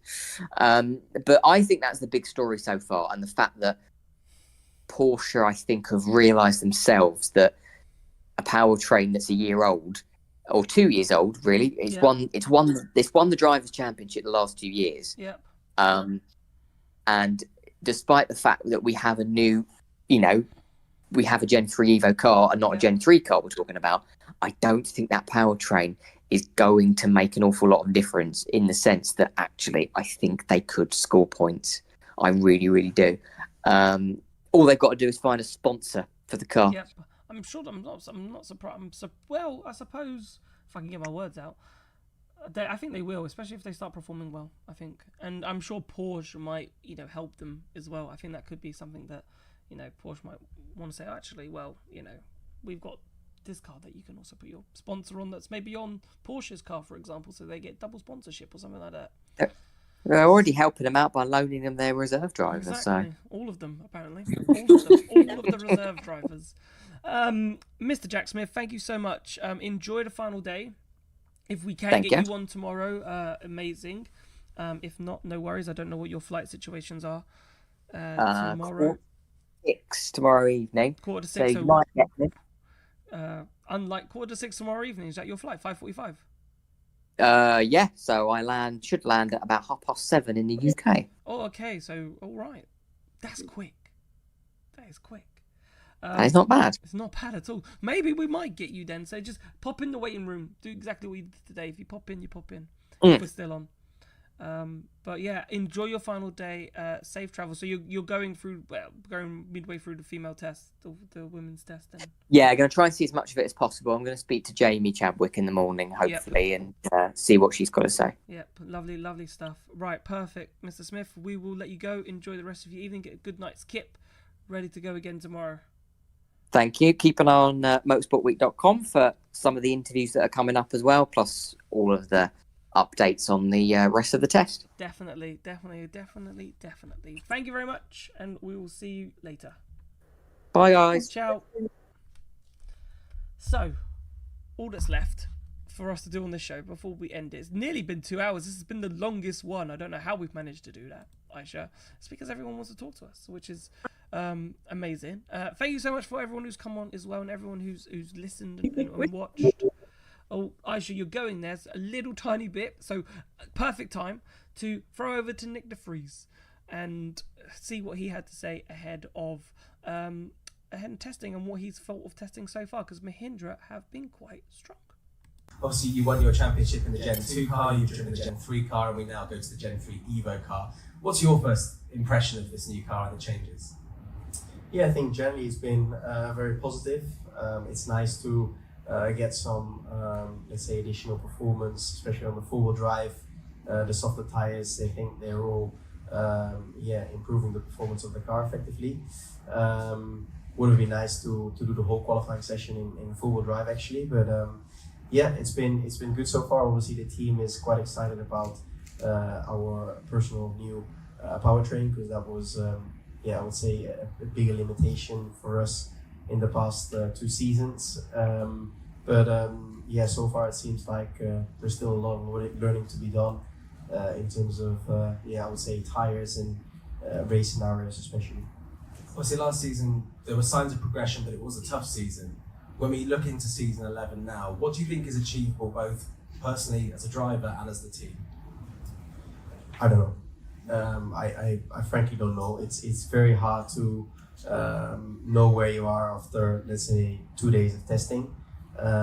So I think we'll need a few rounds to see where we are in the picking order and to set realistic targets. But at this point, I don't think we have enough information to have a good guess. But I'm confident that we will make progress and that we have made progress, and hopefully we can be more consistent in the points. But we'll find out soon. Much like Zane, you're one of the drivers on the grid that does other championships, and you've just finished one championship as you prepare to start Formula E for season 11. How do you manage to switch off and find time to recuperate and recharge in between what is a very busy schedule for you? Well, I don't think I need 6 months to wait for the next round. So I'm very happy that I'm lucky to race in different series. I don't even make 20 races a year or 22 races a year, so I'm still doing less than a full Formula 1 season. And I always make a comparison with other sports. I mean, every footballer, every golfer is on the course or on the pitch every day, and us drivers have to do with a few race weekends in a year. So I think I'm very lucky to be driving and learning and being involved in my sport across different series. Actually, what we're going to do, we're back live, by the way. So actually, what I haven't done, because I made this graphic earlier, I actually showed the lap time. So these were the quickest lap times in the last 5. And Nick de Vries was there with a 1:28.0, with Mitch Evans second, Mortara. So Mahindra had a really, really strong day. And which is really good, because we said about Mahindra that, they had to make progress, right? And I think they are making progress, which is really, really, really, really, really important. But we're going to cap it there because we're running out of time. We're about 20 minutes over the time that we set ourselves. So, but I hope you've enjoyed the extended, nearly 2-hour edition of this testing. We normally should have been an hour to an hour and a half, but we're at 2 hours. But you wanted to talk briefly about the women's test tomorrow. Yes. And I'm like, cool. And I'm going to do big. So if you want to speak about the women's test, we're going to dig into it tomorrow a little bit. We're going to do the first bit, but I definitely want to speak about the women's test tomorrow because there is a feature article that was in the magazine on the back page. So some of you that have seen the magazine may have read what I have written about the women's test and if it's a PR, just good PR versus actual something that is worth enabling, like young, and is it actually, it might be good PR, but is it worthwhile? Is it something that we should be doing? Yes is the answer to that, but should more be done? Is this doing these tests here and there? And we're going to delve deeper, and I'll delve deeper in that tomorrow. If you want to go read the article in the magazine, it's on the back page of our October edition. And I Jasmine, who is now part of the Formula E team, who was on yesterday's, who sub-edited it, I was like, please read this because I don't want to come off as, male energy. I wanted it to be as balanced as possible. And she was like, yeah, I think this is pretty balanced, to be fair. So I hope that you guys agree with it as well. But like, I just think my opinion on it is, yes, it's great PR. Well done, Formula E. But should more be done at a grassroots level? And I put that in quotation marks, and I put that in quotation marks in the article as well. What I mean by that is at a young age, should more be done there rather than doing these superficial tests? Oh, look at us, we're giving us a great chance to do this. But instead, we should be focusing our attention further down the line. That's what the article basically is about. What's your thoughts on that? No, because I talked about this in the student radio. So I'm part of the sports student radio. And last week I was just saying either if it's really necessary to do that, or is it just because it's giving Formula E the exposure it needed. I was just thinking that it's really good for PR, but it's also good to inspire women. But I don't know, I have like a mixed feelings about it, not to like sound really bad as what you've mentioned before, but yeah, it's just really interesting to see. I really want to see how the test is going to be tomorrow. It's something to look out for, and I just don't know. Do you think Formula E will have another female racing driver? Simona. Simona Di Silvestro did do it. That's the question. I at this precise moment, the answer is no. I don't think there's going to be another. I don't think there'll be another female driver. I think the female driver has to be exceptional, exceptional, and I just don't think there's one out there. Jamie Chadwick and maybe Abby Pulling are the closest to being there, but I don't know. I think it's a small risk at the moment. I don't know. But that's why, in my opinion, more needs to be done at grassroots, and that's what my article explains. Well, I was saying that maybe if it's really important, then what's the point of having the the first ever woman Formula E test? Well, it's not the first ever one because they did it before in Marrakesh.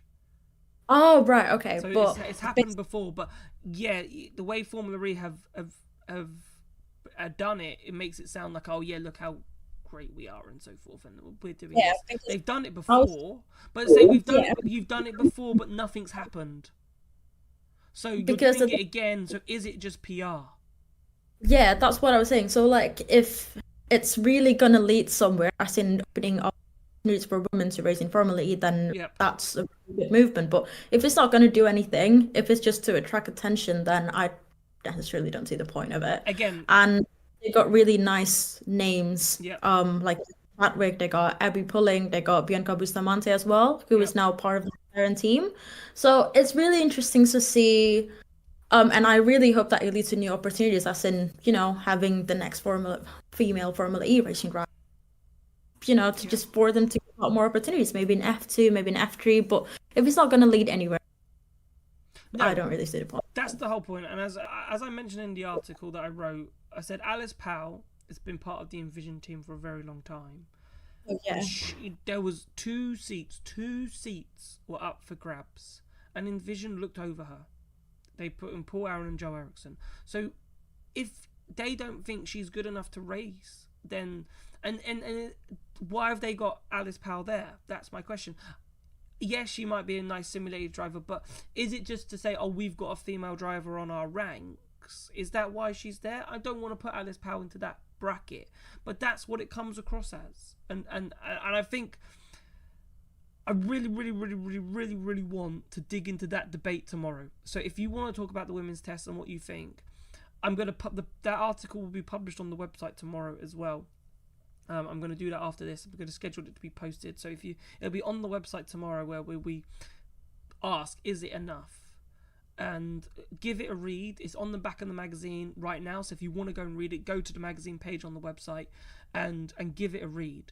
I think it's a good read. I think it is a good read. Please. She didn't have a super license. I don't know who you're referring to on that, Pico, because you haven't put a name, so I have no idea who you're referring to.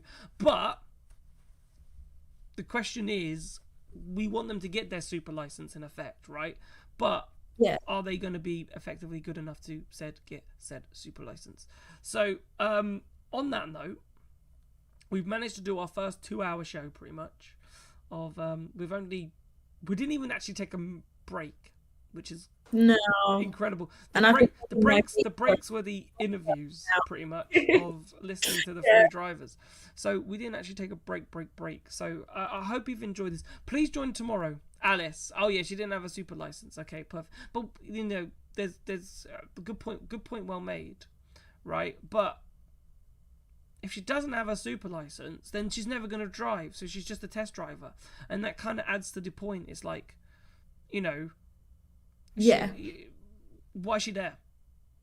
Yeah, but it's just a shame. Alice Power is just such a such a lovely person. Driver. She is lovely. She's very intelligent. I think she's got what it takes, you know, to actually be out there. But it's just a shame. It's just, you know, Susie Wolff was the last person to test in Formula One, and she was at that point the closest anyone's got. Even how good Jamie Chadwick is, and all this work, Susie Wolff didn't have that work, right? All this work that's gone into the W Series and things like that, and still no one's had another test drive since Susie Wolff back in 2014, right? So it's over 10 years. Over 10 years. Since Susie Wolff, and it's been roughly 42 years since the last ever Formula One female racing driver. Is just crazy. Why can't we just have another one, you know? You know, Formula E champion that in season 1, we had Catherine Legg and Michaela Cerruti in season 1. But, you know, Michaela Cerruti did 4 races, and Catherine Legg weren't miles far behind. I don't think Catherine Legg completed the season either. And it just shows that more needs to be done. More needs to be done. And that's what the article on the back of the magazine makes, is that more needs to be done in order to ensure that more women get an opportunity to race. These women tests, in my opinion, aren't the answer, right? No, I can't see a Formula E, you know, it'll be interesting to see the lap times, to be honest with you. I reckon they'll be close. Don't get me wrong. I reckon I reckon most of them will probably do similar lap times, and if they do, amazing, and that might open up a question. But if the lap times are second or second off, so say like the fastest times are 1:27, but the fastest time out of the females is a 1:28.5, for example, good lap time, 1:28.5, but then you can see straight away, I don't think people are going to put them in the car. I agree, and that's something to look out for. Yeah, 100%. They announced today that the winner of the F1 Academy will get a F3 seat with Rowland fully paid. Great, amazing. However, if that person comes last in all the races, then it's not worked. It hasn't worked, right? So it's a great opportunity, nice. But then that drive has to be successful. If that driver is unsuccessful in that car, it devalues the whole series, right? And that's the problem with women in motorsport at the moment, is that we've got all these initiatives, and then you put them up against their male counterparts, and they're in only women championships. You put them up against their male counterparts, and if they do not succeed, then it undermines the whole point of the championship. which therefore goes back to the original point of more needs to be done for young girls at the age of 5, 6, 7, 8, 9, 10 for them to get properly trained, all of that, in order to actually have a proper impact. And that's what the article focuses on. So go read the article, right? That's basically what I'm saying. I've promoted it, but I want to talk a lot about it tomorrow because I think it'll be interesting to see and ask the question. If Jamie Chadwick tomorrow pulls the fastest time of the test session, then get her in a car, right?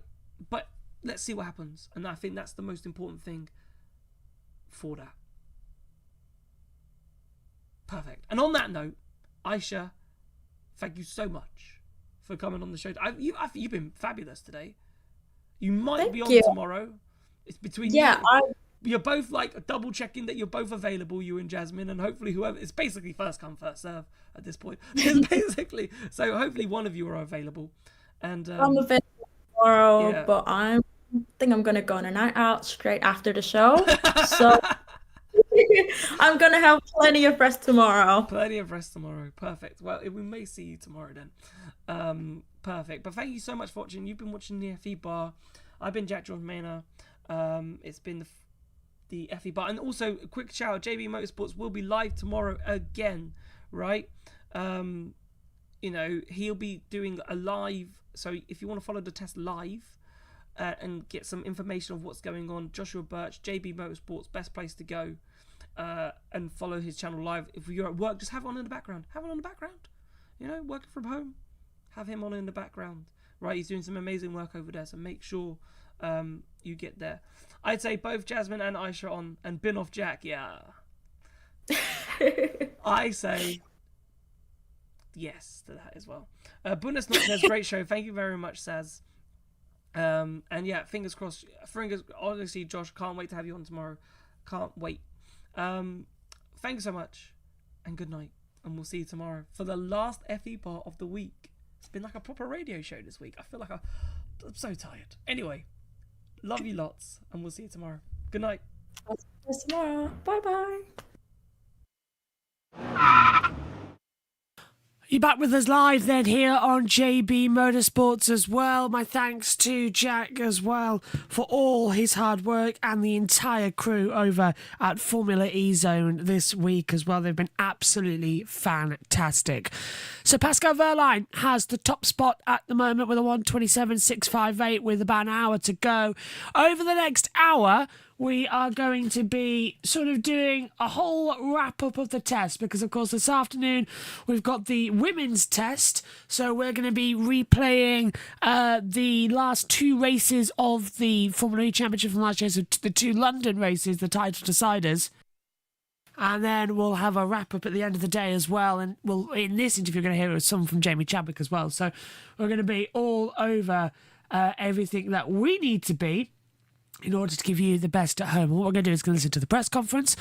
We're going to listen to both the teams and the drivers' press conference. Then we've got interviews coming up as well from Formula E Zone. We've got some status updates, some Twitter videos, and basically just going to give you a whole round view of the test in the last hour of running. So sit back because it's going to be a lot of fun as well. And Nick Golding on his Twitter's got some great bits as well to watch out for. Yeah, rookie on top at the moment. Barnard was on top, but Wehrlein's just gone fastest in the last 14 minutes of the session. A reminder that they do have another hour and we'll most likely see some simulation qualifying runs at the end in order to make sure that everything works at full power. So expect the last sort of 10 minutes of this session to be crash, bang, wallop as well, which is okay. Well, the last update on the blog was Zane Maloney top of the timesheets, but Zane is down in 6th place, so that blog is not being kept up to date. So well done to the bloggers who are doing a ridiculous job of not keeping them up to date. I'm keeping people more up to date than the blog. That's not right. That's not normal. I thought that would be better, but no. Oh well. So, Formula E to begin with. And we will have press conferences as well. I've just got out of the bath. I had to come back in. So my nose is going a bit funny. You know when you get out of the bathroom and you approach the hot water to cold air? That's exactly what's happened. So I'm sniffing a lot. But muting the mic quickly as well. Let's have a look. It's all on YouTube. Of course it is. That's going to be fun. Hands up who should have downloaded the video before going on. Yeah, that's me.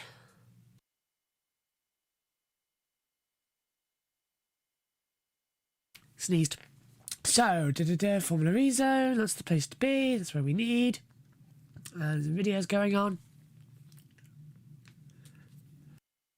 So, let's start with listening to Formula E and what the drivers had to say on day one. So all the drivers on what they had to say on day one of the test back a few days ago.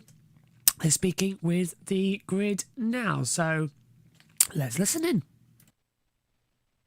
Yeah, definitely quite a few changes for the new season. I think it's great we make these steps in Formula E with the Gen 3 Evo car. I believe especially the four-wheel drive is the biggest change, and yeah, it's a lot of fun to drive because the acceleration is amazing and you change your driving style, and yeah, it's definitely a very new element for us and we really enjoy it behind the wheel, so that's great. And then yeah, many other things like the attack charge, like new tires, a new aero kit, so quite a few things that we have to get on top of. And yeah, I'm really enjoying this work with my new team, with Vries Penske.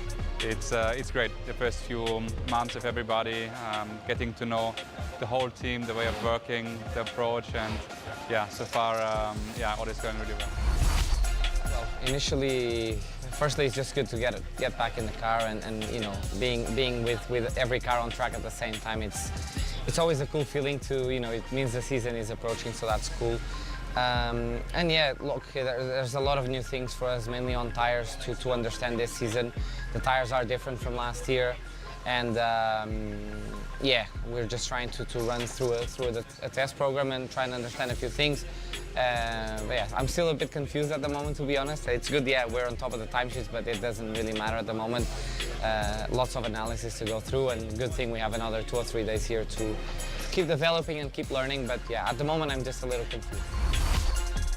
Obviously a new track for me, so it took a little while for me to get used to the track, but really enjoying this track actually. It's really fun to drive. I think a pretty successful first session, honestly. The first half of the session was a little bit better for us in terms of lap time, but I think we got through what we needed to get through, so some good progress for us today.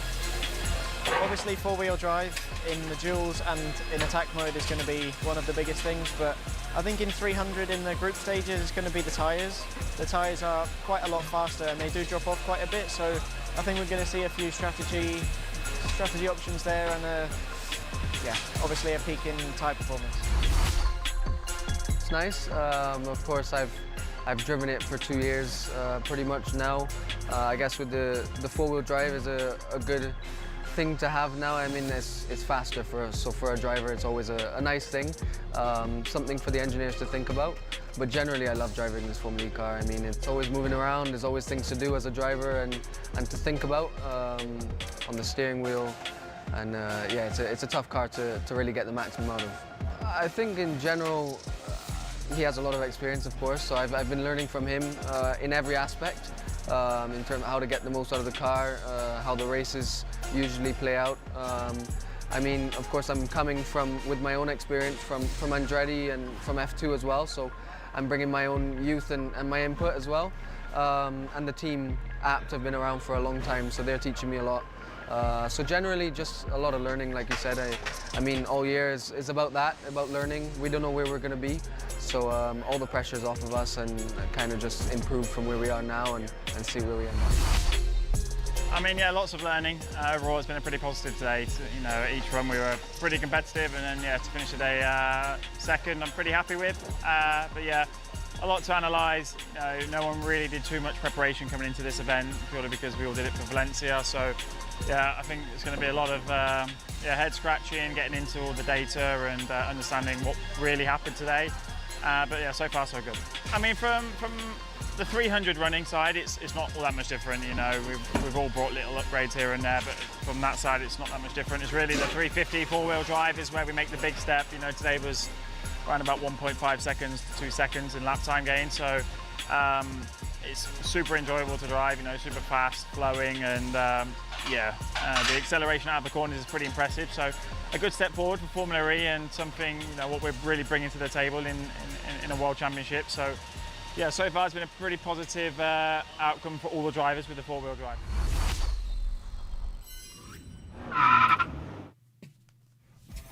That's what Formula E had to say about it all then as well. And what an absolutely wonderful view from the circuit and everything as well. They really are giving us some fantastic shots, but I just wish they'd give us a bit more and give us, you know, the actual track live that we all want to see.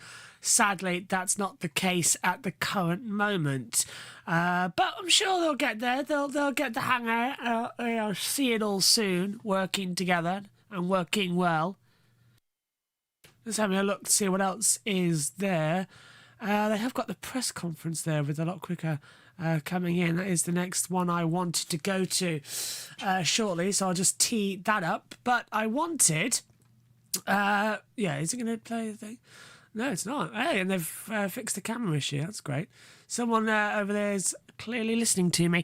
But yeah, so... Just quickly on Formula E's matter, we've still got everyone in the pit lane. I'm surprised they haven't gone out. We've got Rowland, Evans, Vries, Buemi's just come out, Beckman, Nato and Verne. They're the only ones out there. Everyone else is still in the pit lane and not progressing any further as of this moment. I thought they would change up. Clearly they haven't. Okay then. Let's go to the Formula E press conference now. That was yesterday. Zane Maloney, returning drivers Oliver Rowland and Nick de Vries from the pre-season testing as well with the press conference. Afternoon everyone and welcome to our second drivers press conference here at the 2024-25 Madrid official testing of the ABB FIA Formula E World Championship at Circuito del Jarama here in Spain. I'm joined by Zane Maloney from the Lola Yamaha Abt Formula E team, Oliver Rowland from the Nissan Formula E team, and Nick de Vries from Mahindra Racing. And Zane, we'll start with you as the newcomer. You've been around the paddock for quite a while now as a test driver and a reserve driver. How do you feel now getting this full-time race seat as you embark on your first season in Formula E? Yeah, it feels great, of course. I mean, obviously I was with Andretti last year. Not much to do on the weekends, a bit boring, but it's great to be in a full-time seat with a new team, a new manufacturer. Of course, things are going to be tough initially, but the plan is to eventually be doing very well and looking forward to it. When did you first learn of the interest from the Lola Yamaha Abt collaboration, and what was it that convinced you that this was the right move for you? Everything happened quite quickly. I mean, of course, I was focused on F2, doing a good job there, and then obviously Lola, Yamaha and Abt partnered together, and I mean the first meeting after that, it was only a few weeks before everything was finished, so I think all of our goals were aligned, and I mean it was a great opportunity straight away there's not many seats available in the world, so to get a great seat in Formula E is a great opportunity, and looking forward to making the most of it. And what are your first impressions of the new Gen 3 Evo car? Because there's some pretty big developments there, with all-wheel drive being the main thing to get used to, I imagine. Yeah, it's cool. I mean, it's something big for the teams to learn. Of course, it's a lot quicker with the four-wheel drive.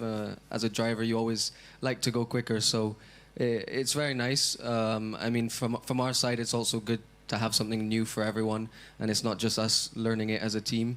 Obviously, the tires are different as well, so that's a big thing coming into next year that all the teams are going to be learning and struggling to learn at this moment.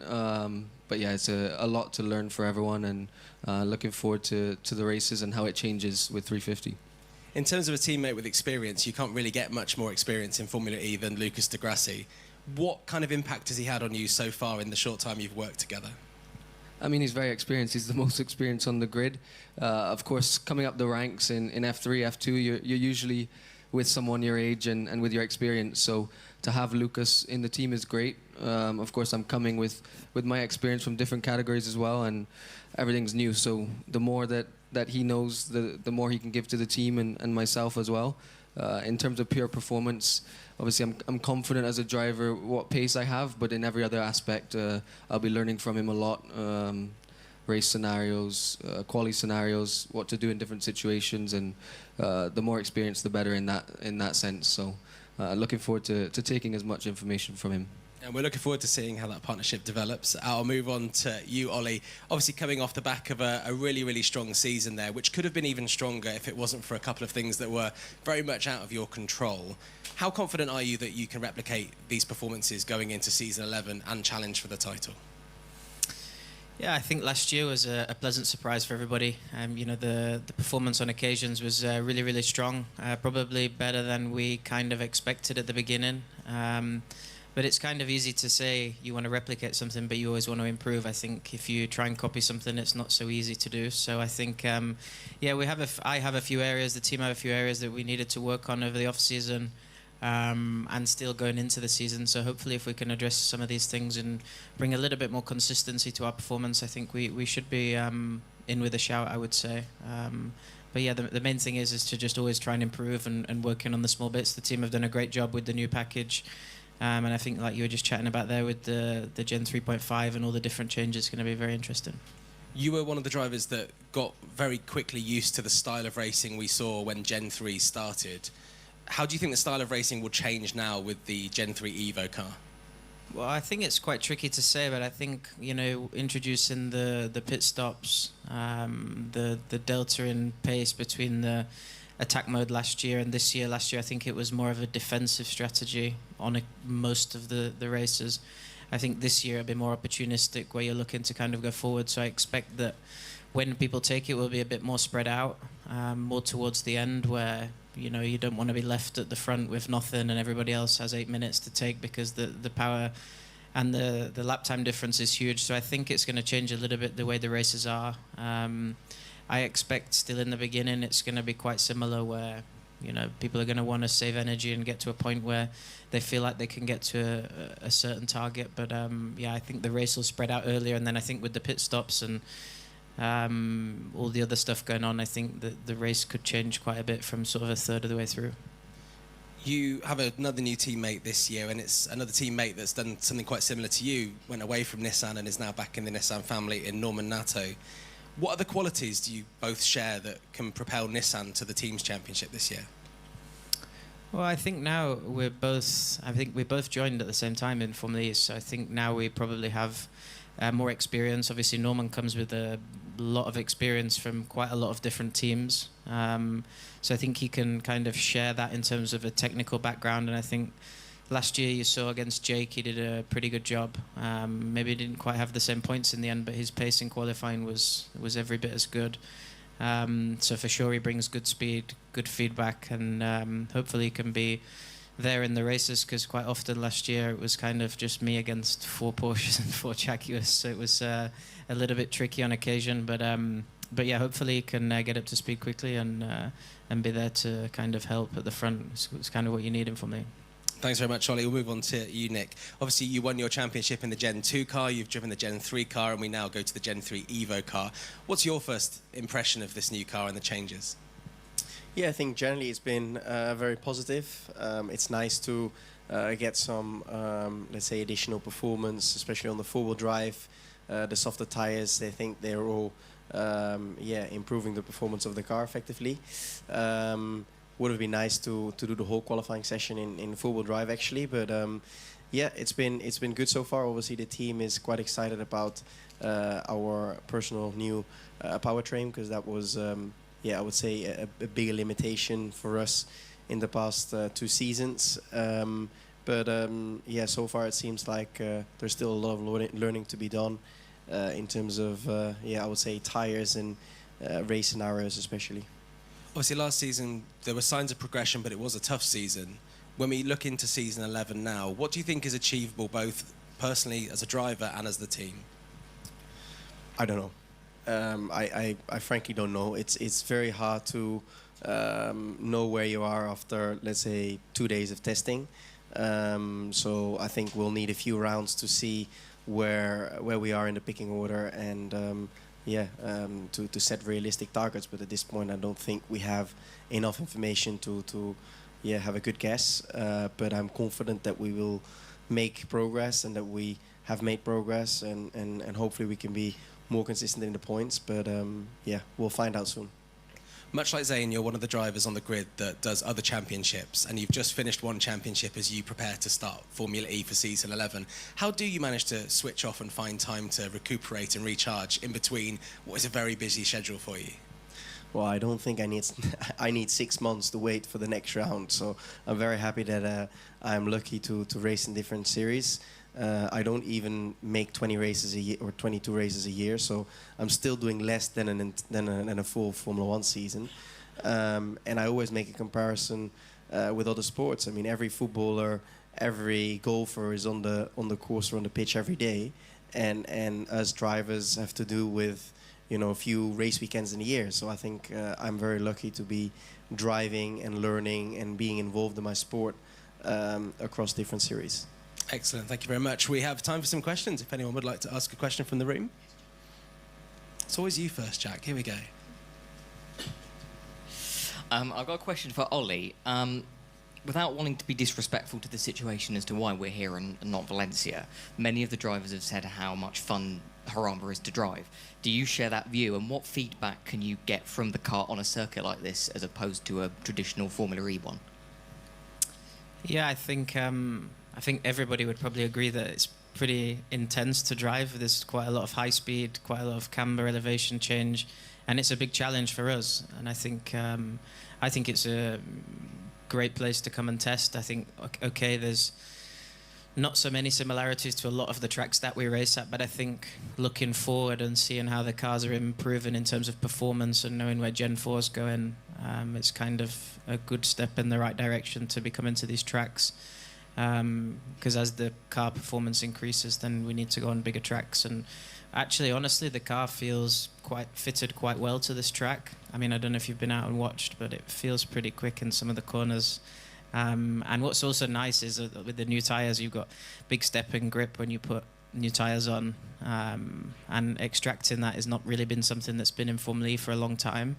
Last year you could kind of do FP1, FP2 on the same set of tyres and use them in qualifying. The performance didn't really change, so I think it's really interesting to see how that dynamic changes, and yeah, I think it's a great event to come test him. Okay, Nick. Nick Golding, Race News 365. Question for Zane. Obviously, alongside your racing this season, you've been part of the Sauber Academy and have been Stake F1's reserve driver. Were Sauber supportive of your decision to come to Formula E with Lola, and like other drivers in this championship, but is the plan to continue as well as its reserve?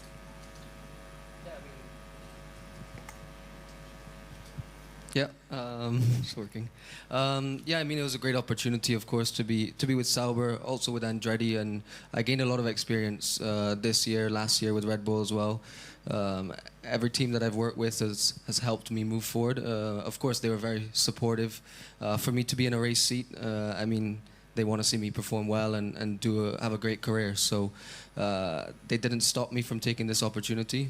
Still sorting everything out for what I'm doing next year outside of Formula E. But yeah, I'm fully focused on this new chapter with this team, Lola Yamaha Apt, and we'll see what happens in the future with Sauber. Well, I was just highlighting actually where they are on the timing screen in order to tell you. Ollie Rowland's in 4th place, 1:27.973. Zane Maloney's out on the track in 10th, 1:28.637. Nick de Vries is in last position on a 1:34.335. Yeah, Zane Maloney had a difficult day yesterday. Couldn't get out on the circuit to do the race simulation and didn't get out for the rest of the day. So that was a big disappointment for him with the car just stopping on the grid. So he lost a lot of delta time there, which yeah, it takes a lot to get back to, a real lot to get back to. So that is, once again, a shame to come out of here. Just getting all our things back to Formula E Zone, because they've got the team's press conference as well to show. But we'll get to that in a few moments' time as well. Just double checking everything's going to look okay on there. With it, yeah, that's going to be good news as well. We can add that back in. So at the moment, as things stand, we've got Verline on top, but he hasn't come out back onto the circuit yet. don't know if he will, as things stand. As we're going to take a look, I'm going to take a look at some of Twitter now to see if there's anything different there.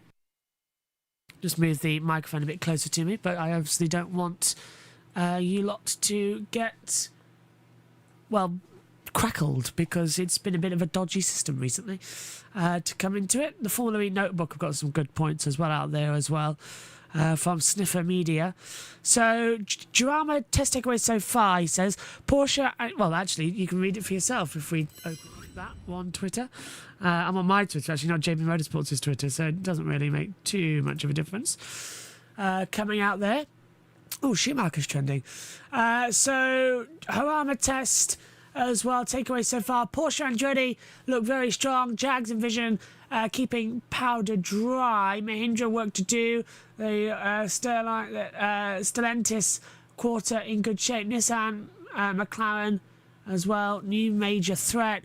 Kiro, I think is what we're calling it, right in the game now. Lola coming on nicely, but need another half a season at least. And there they are. Statement from Lola. Maloney's issue this afternoon, an electrical fault triggered the accident data recorder to flag a crash event, which resulted in the battery switching off as per safety regs. Team working on a solution, and both cars will be back on track tomorrow. They are now on track tomorrow, so that's what happened there to the Lola. This is Sniffer Media as well. Fantastic journalist, Sam Smith over there. Anything that we need to come in? Kazuki Nakajima's in the house. Lovely to come into it as well.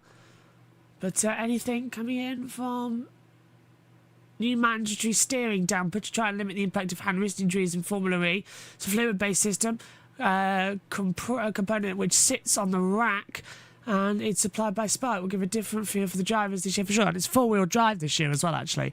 So let's take a look at it. So it's this system here. Yeah, it's good. So it's basically like a...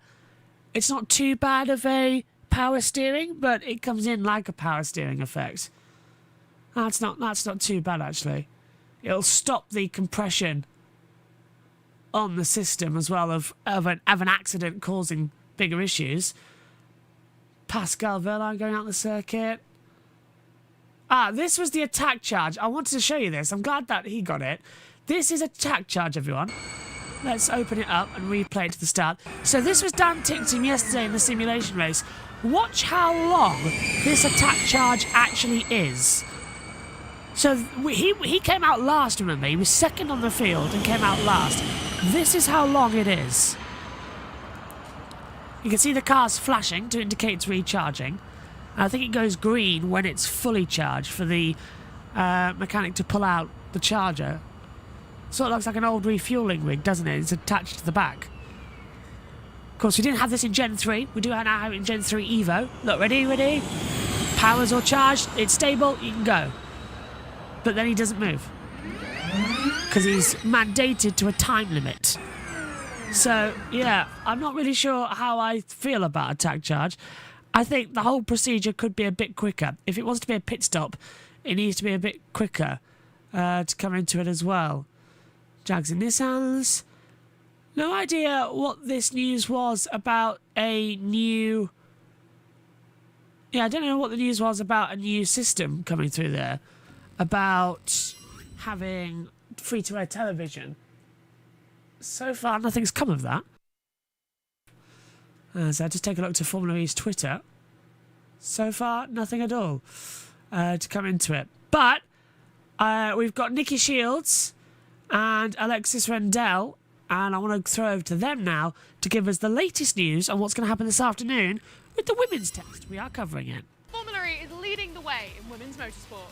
So as part of pre-season testing here in Madrid, we are running the first all-women test session in an FIA championship. The elite women racing drivers have the opportunity to try out the brand new for Season 11 machinery, which is capable of doing 0 to 60 miles an hour in 1.82 seconds. They will be collecting vital race data for the teams, just like the official drivers do during pre-season testing. The test aims to provide a pathway for drivers to develop their career and their skills using current technology to its full potential. Who are you excited to see heading out on track? Formula E is leading the way. There we go. That was it. And personally, Jamie Chadwick. And I think everyone made their position clear on that beforehand as well.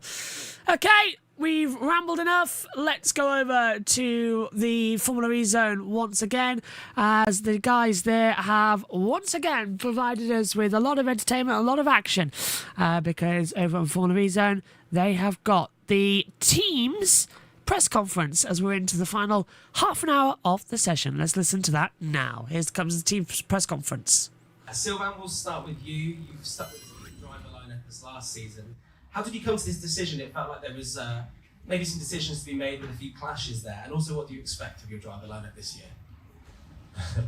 Hello everyone, first. Great to see everyone here in this venue. Yeah, I'm a big...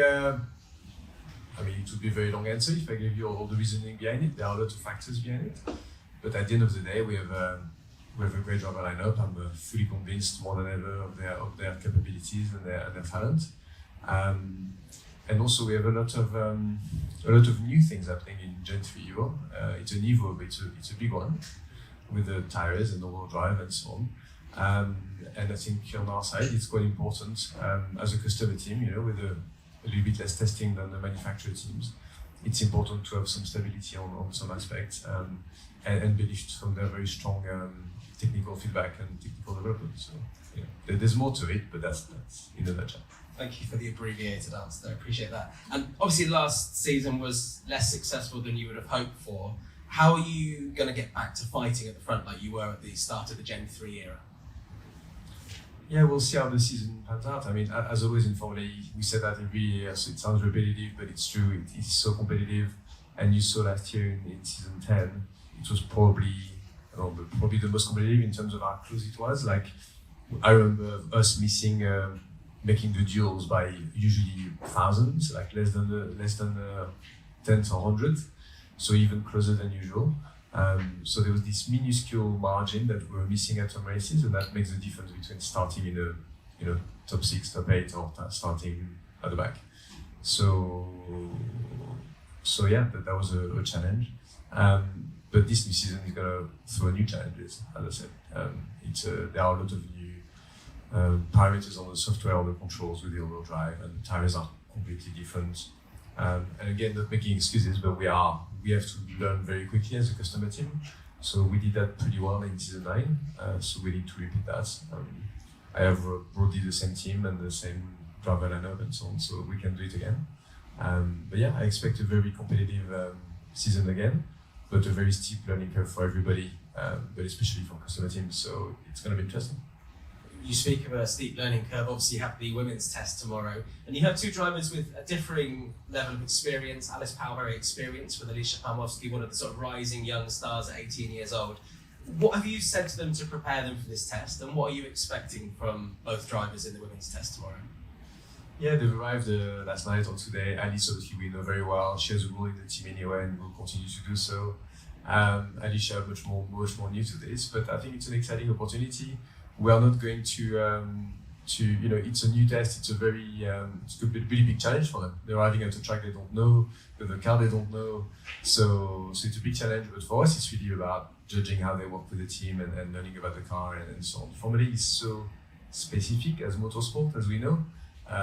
So trying a new car on a new track is a challenge anyway. But in Formula E, you have so much more to look at it. Like our driver manual is probably one of the longest driver manuals you can see in motorsport. So a lot to learn, but it's really exciting, and it's I think it was discussed earlier, it's a first step, it's a starting point. It's really great to give them the platform, really great to give them the opportunity, and it's the first step of many, and we will see in the future where that leads us. But it's a really great thing to do. We are really happy to be there, for them to be here, and yeah, we're excited by it. And we look forward to it. Thank you very much, Sylvain. We'll move on to you, Phil. You came into the team not at the start of last season, so obviously you don't have the pre-season. How important is it this time around, especially with the changes we've already discussed, that you have that kind of full pre-season going into this season? Sure, it's definitely a big help to instead of being parachuted straight into a race, to be able to go to some tests, do some more simulation, work with the drivers on the simulator, and then come to a race. So that's a much nicer ramp in. Does it change much? It just means we're a bit more prepared as a group, but the group were already there doing their thing, so they didn't need me to come in and tell them to do anything different. So we were in good shape last year. It just means we've got a bit more time to put the kind of jigsaw piece puzzles in place that we want to make really the team the way we want it to work, and we've done that now, so it'll settle and it'll go forward that way. This might be a difficult question, but I'm going to ask you anyway. It must be quite tough to see your previous team win both the manufacturers and the team's championship last season, but also that I imagine must spur you on to get some more success with DS Penske. Do you know, I'm totally conflicted in what you said there, because that was a group I was heavily involved with, that was a car I was heavily involved with, so I took a lot of pride out of it doing well. But the moment I changed colours, I put a different shirt on, I felt like I have to try and beat those guys. You know, they're good guys and girls, I know exactly what we've done there, it's all good, but I want to come and do that, recreate something better where I am now, and I want to beat that car. But it takes time. So you have to be patient, you have to know what your process, and you have to start to deliver on that. So I'm in a really exciting bit.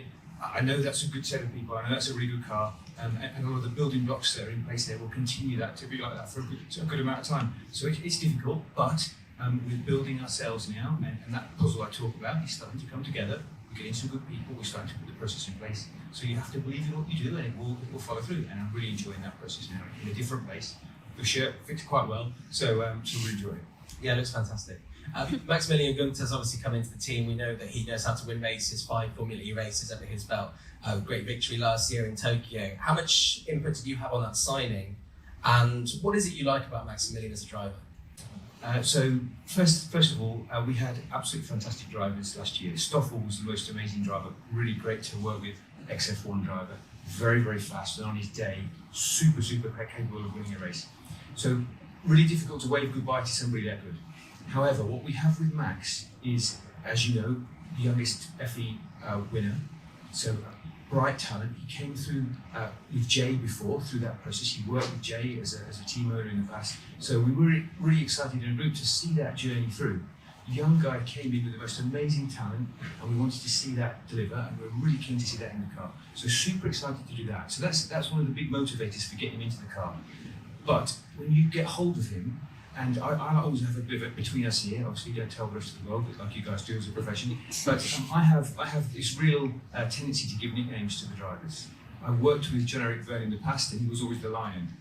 When he's in the car, he comes alive. He's a race day animal. He became the lion for me. What you get with Max is a professor of the sport. That's what I've nicknamed him. He studies, he works hard. There's this most amazing approach to how he goes racing. So what we've got is really good complementary characters, complementary skill sets, and approach to the team. So each of them gets different things out of us as a group of people. That makes me really excited. It means we bring together a blend of people that help the group as a whole go forwards. And that's the big excitement for me. So we have the Lion and the Professor. Do we have any driver nicknames with your driver lineups at all? I can do nicknames for their ones if you want. No, I'm joking. I'm sure you've got your own nicknames, yeah. I do Sheldon. Private. Not really. Okay. Top secret. Phil, thank you very much. Florian, I'm going to read this out here. You won the Drivers' World Championship last year. You crossed the line in first place in half of last season's races as a team. 7 wins, a couple more podiums as well. That's pretty impressive. How confident are you can top that going into season 11? Yeah, it was an impressive season, especially impressive end of the season with the final races in London, where we executed very well, and also Pascal with the pressure clear.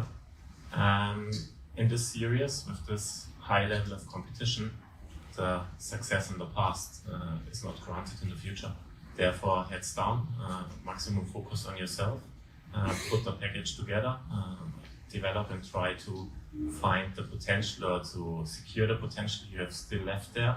And this in all areas, in the hardware development, and make the next steps in the software, and put also the team together, reduce your weaknesses and rely on your strengths, and then we will see. But it's a new season, a new homologation. The field can be reshuffled, the order, and as said, the success from the past is not it's not relevant. Fresh piece of paper. I think we have the strongest driver lineup that Formula E has ever seen, and obviously Pascal's had that championship winning season, while Antonio won 4 races, showing he's more than deserving of a seat in your team. What are you asking of your drivers? Because obviously they're already performing at such a high level. What is it you ask them going into season 11? For me, always a complete driver is the target. Complete driver, I mean, the skills he has for a single lap, how he goes racing, to understand the race situations, to make the moves when it's needed, and to behave clever.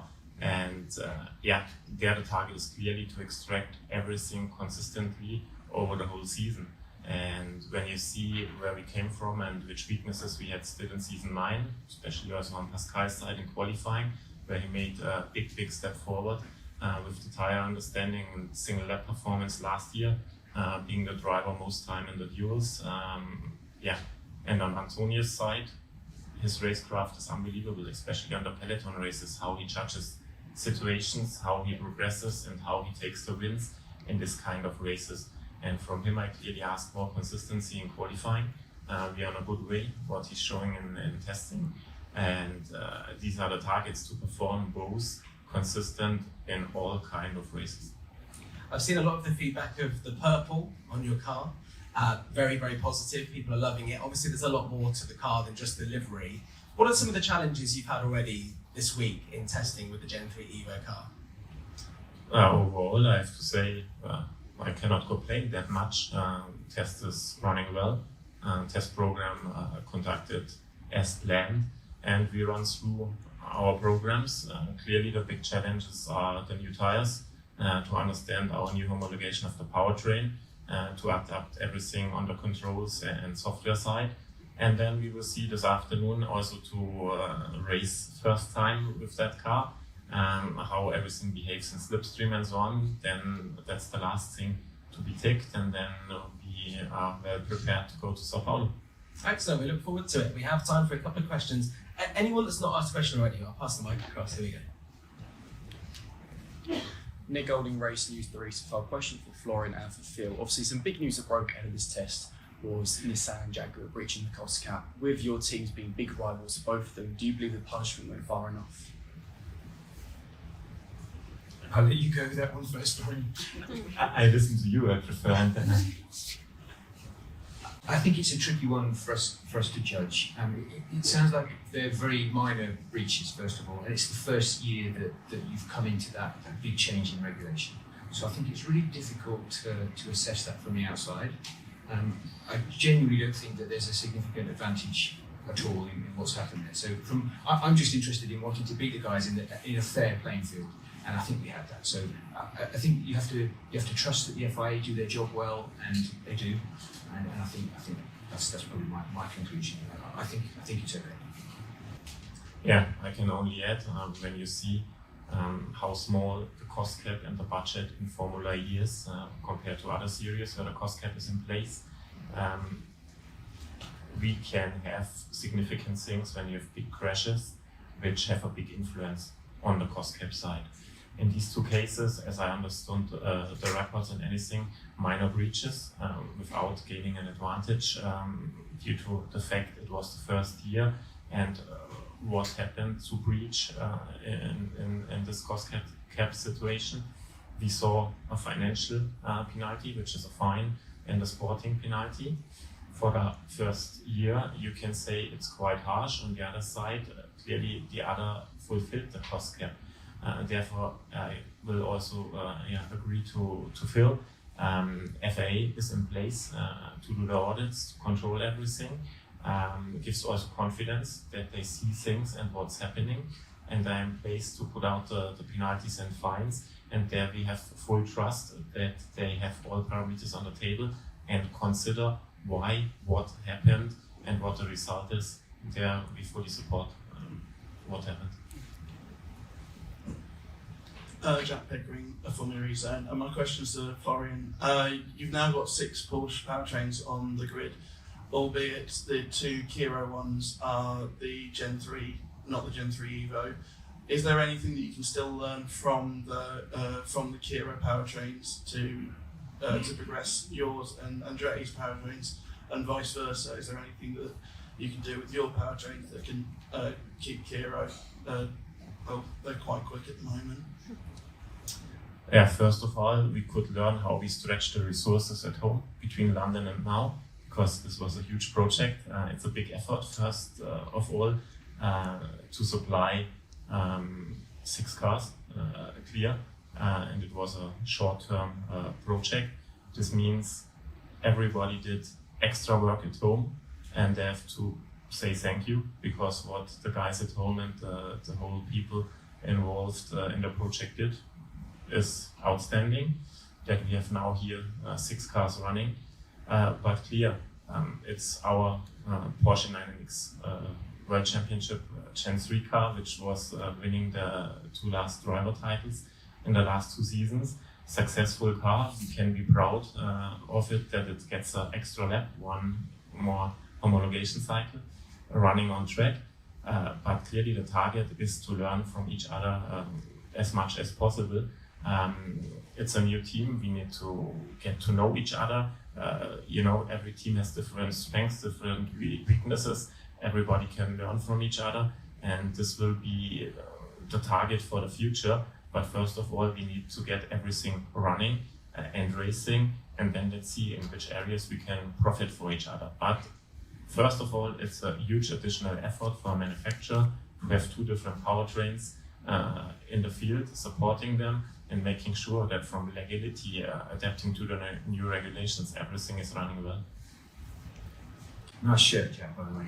Thank you. Nearly as good as the question. Yeah. Thank you very much, gentlemen. I appreciate it. Formula E Zone, the place to see everything later on tonight and get your voice heard as well. So absolutely, 110% go out there later and get your voice heard in the coverage as well. That's tonight on the broadcast as well, to show you when and where you can join. It is on the Formula E Zone, the FE bar, at 8 p.m. to 9 p.m. GMT. That's 9 till 10 if you're in Central European time as well.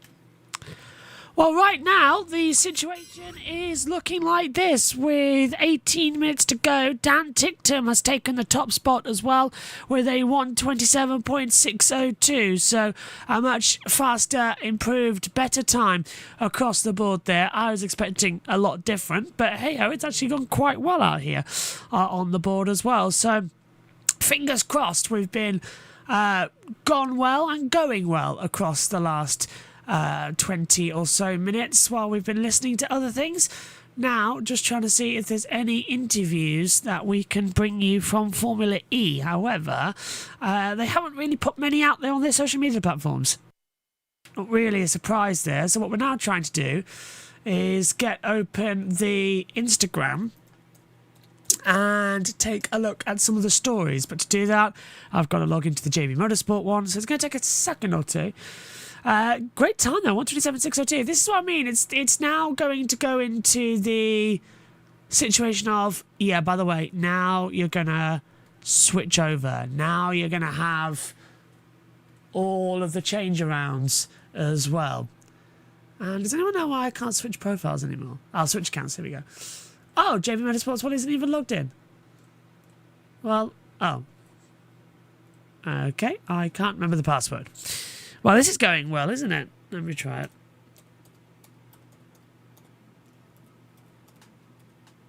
And the last thing I'm doing is showing my my Instagram. No, not the right one.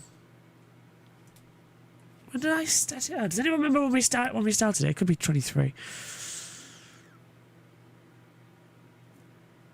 Yeah, we're in. Yep, save info. Okay, so let's check in with Formula E then on Instagram. Should be able to view their stories somehow as well. Just got to find it. I've just seen Megan in a pumpkin. I don't know why. Formula E. And get, because I think they've been uploading to their stories. They have. Excellent. Excellent. Right, let's take a look at what they've got then. Coming in. Oh, there's a couple actually stories that have been progressed over the last few days. Oh, fantastic. Hey, actually, they've done more on Instagram than they have anywhere else. So let's take a look at this one. Presumably this is session starting. Hang on. Bit loud. So this was them heading out there onto the circuit then when the session started. With Moonlight Freebird on the side. Just going to turn that down because of, copyright. Why did they ruin it with that? That's not right. Jack Crawford, of course, we said, joins as the development and reserve driver for Andretti. Oh, let's hear from Maserati now as well. Since the checkered flag fell on season 10, the team... Hang on, let's go now. It's time for us to test our new car. Since the checkered flag fell on season 10, the teams have been busy preparing for season 11, getting their brand new Gen 3 Evo machinery ready to hit the track.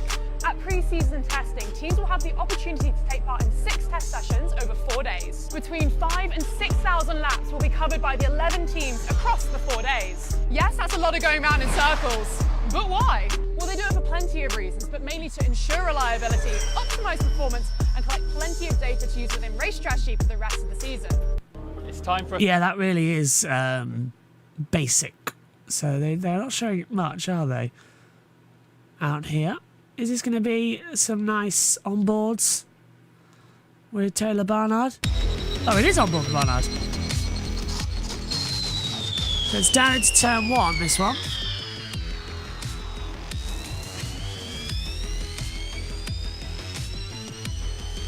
Oh, back shots as well. This is good.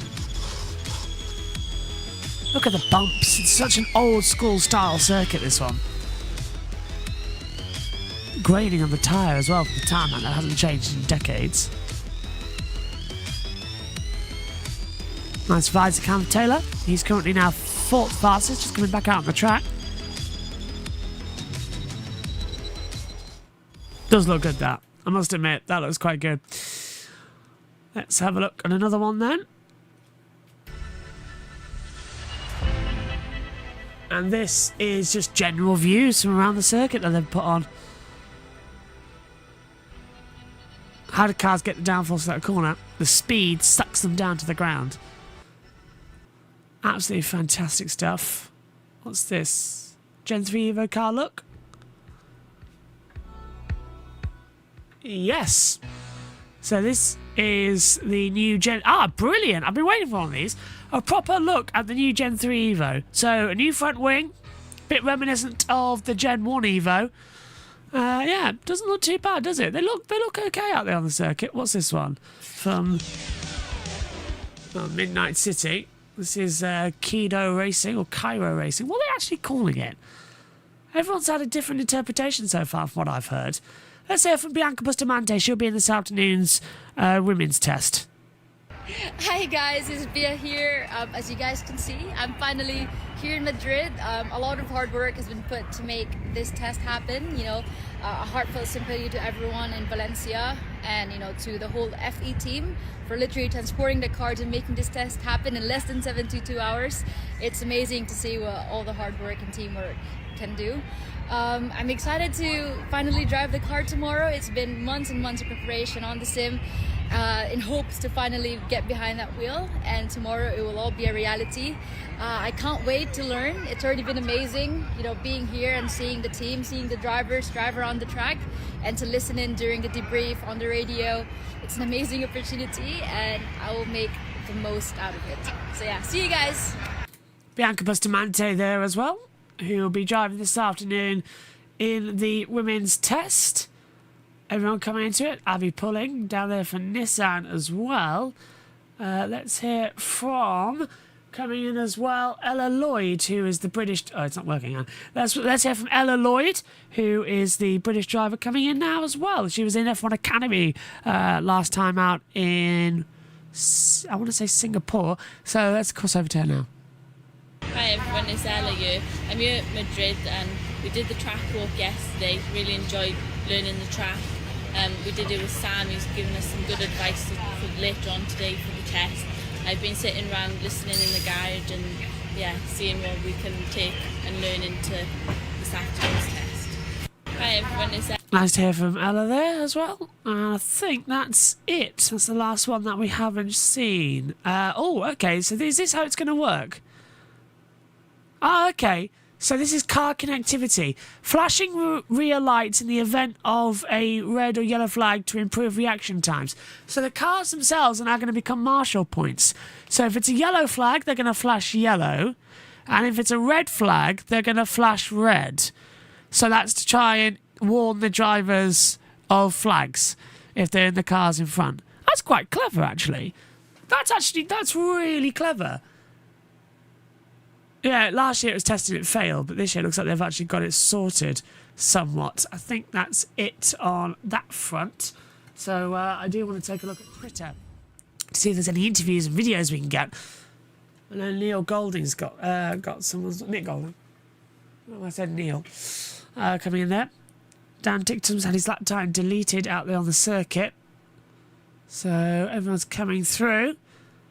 So he says, this is once again final pre-season testing session underway ahead of a big afternoon. Some cars yet to leave the pit lane, but run plans are going well. As his latest tweet coming into it.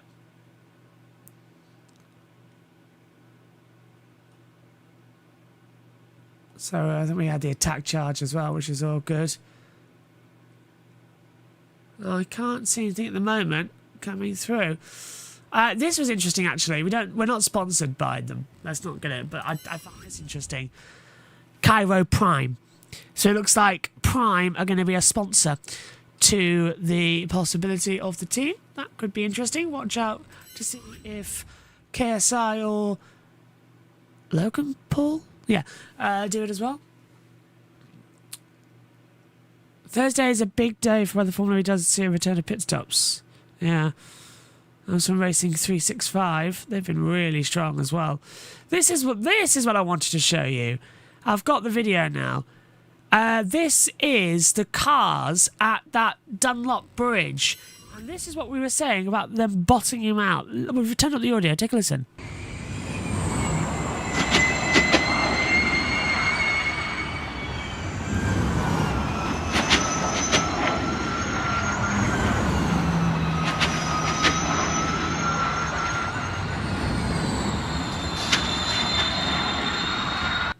And that's at the Dunlop Bridge. And they're bottoming him out constantly as well and scraping on the floor because the elevation change there. It's massively high. Unbelievable how it just sort of runs up on the situation. It's frankly fascinating and terrifying at the same time. Now, I'm trying to have a look and see the media bits, but I'm having to sort of look up and down on things to come into it. Have Grassini put something on there with Envision? Oh, Envision have! Excellent! Alicia Palmosky, who's driving this afternoon, she'll be in Envision as their test driver. Envision have put a little get to know her on their socials. Brilliant! Let's meet her then. No, I don't hate everybody. That's a bit far, but. Oh, I'm actually going to stop that because we've got a yellow flag at turn 3. And that is the 25, and that is going to be Jean-Eric Verne, who is off the track at turn 3. Now, is that going to bring out a red flag, which is in the final 6 minutes of this session, and that will possibly end the test? It's a yellow at the moment. They haven't gone red, but Jean-Eric Verne is stuck down at turn 3. Well, this is dramatic. Jack Pickering, by the way, has gone home. That's why we haven't got anything from him trackside today. But we've been live for the last hour of this test. Don't say we're going to have to end in a red flag. Has the car... What's happened to it? It just stopped at turn 3. Double yellow now has been amplified up from the stewards. So will this result in a red flag? And it has resulted in a red flag. Jean-Eric Verne stopped at turn 3 and the red flag has come out to suspend the session and possibly end the session as well, with the cars now needing to return to the pit lane. And only 5 minutes and 30 seconds left on the clock has Jean-Eric Verne just put out the red flag to stop it all. Well, while we've got this red flag and we'll wait to see what's going to happen, let's go over to Envision once again and say hello to Alicia. No, I don't hate everybody. That's a bit far, but. I got into motor racing via my great granddad, actually, who was a brisk F1 stock car racing driver. I never actually met him, but I sort of had the motorsport in my blood ever since growing up. So, and that's where the Polish surname comes from as well. Got to be watching Formula One on telly, I think. I went to the British Grand Prix a few times. I think 2015 was the first time I went, so it's got to be that, I reckon. Oh no, these are really tough. I've got to say Niki Lauda, actually. It's a bit of a random one, but I just think what a character as well as a driver is just absolutely incredible. So yeah, Niki. I'll be winning Open Park, which was my debut in single seaters in the GT4 Championship this year. No, to be honest, no hero, no. Just love motorsport. I don't hate everybody. That's a bit far, but motorsport orientated, yeah. The only car I've ever owned is my little Ford Fiesta called Barry. Actually, it's called Barry. So Barry's very cool. Love Barry. Becoming the GD4 Vice Champion this year, and also winning the Genetic Human Scholarship back in 2022, which completely changed my life really. My best friend. Who's my best friend? Sarah Moore, I'd say. She's been my engineer this year in GD4. I get on with her really, really well. I think she's coming to this test actually. She's coming, so really look forward to seeing her. You know, I knew this question was going to come up, and I don't know, genuinely. When I was growing up, I really wanted to be a dog groomer, which is just really random. And then I wanted to be a swimming teacher, and then I started karting. So maybe a swimming teacher, maybe a dog groomer, I don't know. I love Stetson, big fan of Stetson in the UK. I'm really looking forward to driving her armour though. I've never driven this circuit before. I'd say to believe in myself. It sounds really obvious and simple. I think it's really to doubt yourself as a racing driver. You know, there's motorsport's full of highs and lows, and there's many more lows than there are highs often. So I think it's really easy to start questioning your ability. So I think just to believe in myself. Gym and sim. There's not much relaxed time, to be honest. If I'm not on a racetrack, I'm either watching racing, I'm on a simulator, or at the gym, preparing to make sure I'm as physically fit as possible. So that's pretty much it. A bit boring, but there we go. Carry on an upward trajectory in the single-seater ladder. I will be staying in single-seaters for next year, but I sort of just working on a year-to-year basis. I'm wearing motorsport, but it really is a results-based business, really. So I've just been aware that I've just got to keep delivering the results, and then hopefully more opportunities will come in the future. So, yeah. Session will not be resumed. Jean-Eric Verne has gone off into the gravel trap at turn number 3. And already, don't worry, Nick Golding is down there for us to show us what has happened. Here we go. So, Jean-Eric Verne, Jev off turn 3, red flag, and that'll be the end of Formula E pre-season testing. Here is the photo for you. So, he's gone off into the gravel at turn 3. So, that will automatically bring out the red flag. Has done. And that is the end of pre-season testing for ABB FIA Formula E in Season 11. Now, this afternoon, we'll have the women's test, and we're going to cover that as well, so stay tuned. You can hop along and watch it as well. But the red flag is out, and that is the session. And the final car is going to come into the pit lane now. I can see who that is, actually. It's Norman Nato. And with that, the 2024-2025 pre-season testing is over. Red flags out. Session is over. Bitter disappointment it had to end that way. Kind of sad, we knew it was coming. But yeah, red flags are out. Session is done.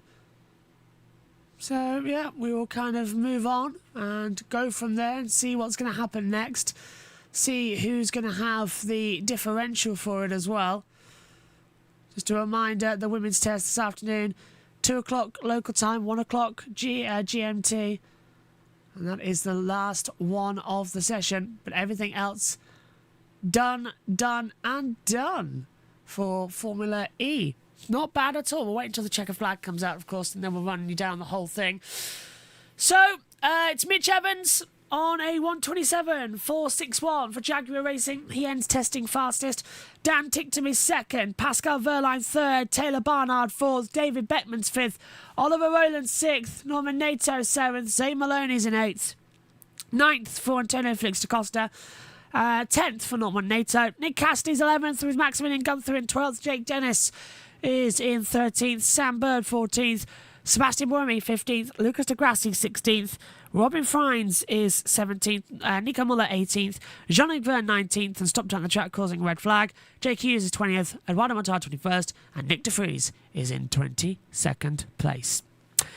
My thanks to each and every one of you. My thanks to Formula E Zone as well. Ed Hunter, Jack Pickering, Jack Giamana, for all of your help this week, and thanks to all of you at home as well. Been a pleasure bringing you Formula E's pre-season testing. That's it for the drivers. We've got one more, though, for the teams, and that's the women's test this afternoon, the first in a long time of having them on the circuit. Jev has got going. So Jev is going to come back. They've got him out of the gravel trap, and he's driving back to the pit lane. Fantastic. So I'll wait for Jev to get in. But that is it. That is the end, I'm afraid. We will have coverage of the women's test this afternoon. We're going to be replaying the season finale from London last year as the audio background as well, as we'll run out of interviews by then.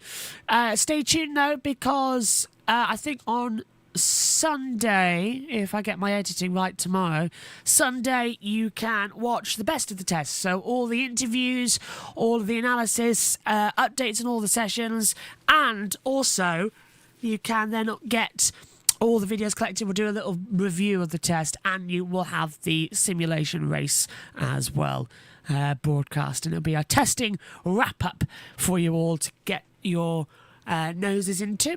Jev is now back in the pit lane, and that is the session concluded. Thank you very much for your company. We'll see you again soon. Just a reminder, tonight the FE bar on Formula E Zone, the final test review, 8 p.m. to 9 p.m. GMT. That is 9 till 10 if you're in Central Europe. That's on the Formula E Zone on YouTube as well. Type that in and you get your voice heard. It's like a radio call-in show. Get your voice heard. Get your opinions on Formula E heard. We want to know. Get it over there as well. And I'll be over there as well with the boys as well. Fantastic test here at Harama. Formula E's main drivers are concluded. This afternoon's women's test will be the last one. But my thanks to each and every one of you for joining us here at Harama. A test that was put together very last minute in 72 hours has turned into an utter thriller. Thank you very much. We'll see you later. Bye-bye.